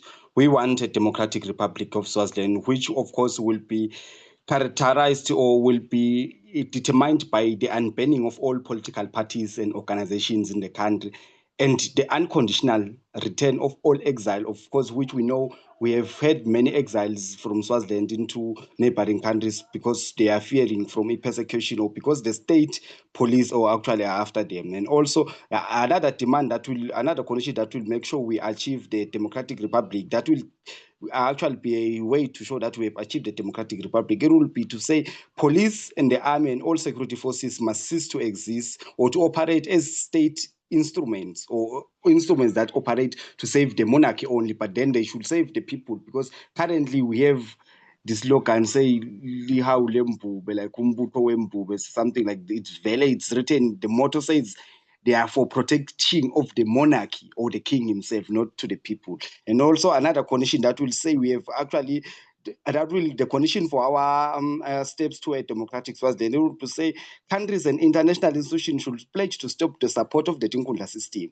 We should see the other countries, international countries, isolating Mswati, because we have declared here in Swaziland that in Swaziland we have a crisis, and the people of Swaziland are declaring we have a crisis. But instead, we see neighboring countries supporting Mswati, offering visits to their countries, where we see them having fancy buy-ins or savings, sitting in comfortable seats at dinner, discussing something that we have said.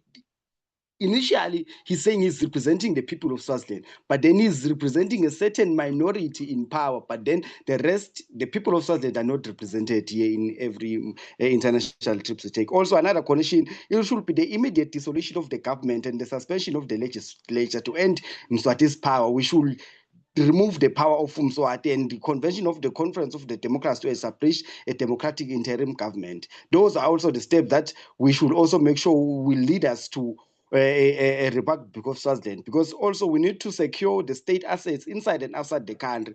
All those assets that are belonging to Mswati should be also seized by the people, because we want to put the people in power. We want a democratic republic. We should also have the creation of an emergency economic plan, because we understand the economic situation of the country. The economy of the Swaziland is crippled, and we need to come up with an emergent economic plan. We should also establishment of modalities for a democratic dispensation. Also, we should be able to draft a constitution, and drafted by the people, of course, and then for the Democratic Republic of Swaziland, not for the Mswati's ruling. I think that can be also my input. I think that also part of the question that I see, that I think also I might share my input also, it is a part that says, let me check it. How do we promote further regional dialogue about peace and security, especially when the absence of national peace and security general spreads regional? I think that part also speaks to a party solidarity in programs or in action, because we should be grateful of the use of these technologies that we have currently in, or that the world has evoked to, because we can have programs running online through where we could have such discussions, or where we could have engagements on report on the successfulness of the programs we're implementing on the different countries. Those should be the programs or the solidarity that should be prolonged, that will entail us to have discussions furthermore, that how was the implementation of the program, how was that program successfully implemented? Those are the kind of solidarity we are going to have within those within the region. Unless we want to say the solidarity, we'll say we are in solidarity with the Zambian people, or we are in solidarity doing just by saying we are in solidarity. I think that can be my input. Thank you very, very much. So I think our final speaker now is Comrade Barry Mitchell from NEHEL and SACP. Over to you, please. Yeah, thanks, Chair. No, I don't know what more value I can add to the conversation and the responses. And I appreciate the doctor's progressive and positive understanding, and I think vision. I agree, it's a long slog, and it's difficult to pinpoint this apathy, and it might have to deal with the level of socio-economic challenges that comrades are facing. It's difficult to have the energy and to sustain, especially under such oppressive conditions, any form of organizing. So this might sound symbolic, but obviously the necessity to go beyond statements, I think, is important, and platforms, as important as this one is, and to really craft and develop those practical campaigns and programs and activities that can lead to some respite on our people. So I think that's important. The other quick issue I wanted to raise, and this might be pessimistic, a contrast to what the doctor was saying, but at the end of this year, the G20, the presidency is handed over to the USA. So it's not a shadow of foreboding that I'm trying to present. I'm just saying that the conditions are as difficult as they are. they seem to be becoming more and more challenging for us.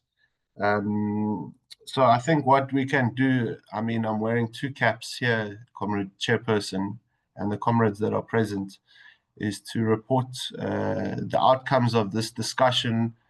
I think the emphasis that comrades are making, that we need to make sure that South African solidarity actually permeates into the struggle that's taking place on the ground, and not just through seminars that are taking place in South Africa, and see if we can try assist in that coordination. So we'll report to our structures and see if we can assist in that regard. The last thing I wanted to say, and I think it was the remarks of Comrade Innocent that was participating and asked the question and made a comment. There's a quote by Antonio Gramsci that I think is very prevalent, and maybe it's sometimes overused, but he speaks of the fact that the old world is dying, or that old ideas are dying, and in this difficult situation, the new ideas or the young cannot be born. And what it presents it to us, perhaps as a younger generation and older, of course, that are in these struggles, interlinked struggles, monsters arise, and these very oppressive trends that we're seeing that are being exasperated by, like I tried to present in my presentation, South Africa's political and socio-economy is challenging times. So I think that this platform is important. I appreciate the time. I'm sorry if I took so long, and I'd be more than appreciative if I could share contacts with the comrades that presented to see if that coordination that we're talking about can be strengthened at a practical level. Thank you very much, Chair. Thanks. Thank you. Thank you. That was a better closing remarks than I could do. I much appreciate it. Although while perhaps, yeah, realistic or pessimistic, I think there is some hope to be gained from the conversations here. We can see that there's so many activists who are really involved, working every day for change, and as SALO, we're so grateful to have you on our platforms, to have you participating in our meetings. Everybody here who's joined, while there is apathy that has been discussed, there's also still a lot of commitment, and we really appreciate it, and we look forward to having to continuing this discussion, and with strengthening regional solidarity and building these movements towards increased democracy and peace. So we are, on behalf of the Southern African Liaison Office, I really want to thank all of our speakers, and everybody who's participated and attended and joined. We'd like to thank our developmental partners, the OPC, Olive Palmer International Center, who've made this dialogue possible. And yeah, we really look forward to continuing the conversation, and I'll put all the panelists in touch on an email, and we'll forward to further work. Thank you all, and have a good day. Bye. Thank you. Bye. Thanks, Lily. Bye. Bye, Lily. Bye, everyone. Thank you so much. Thank you. Thank you all.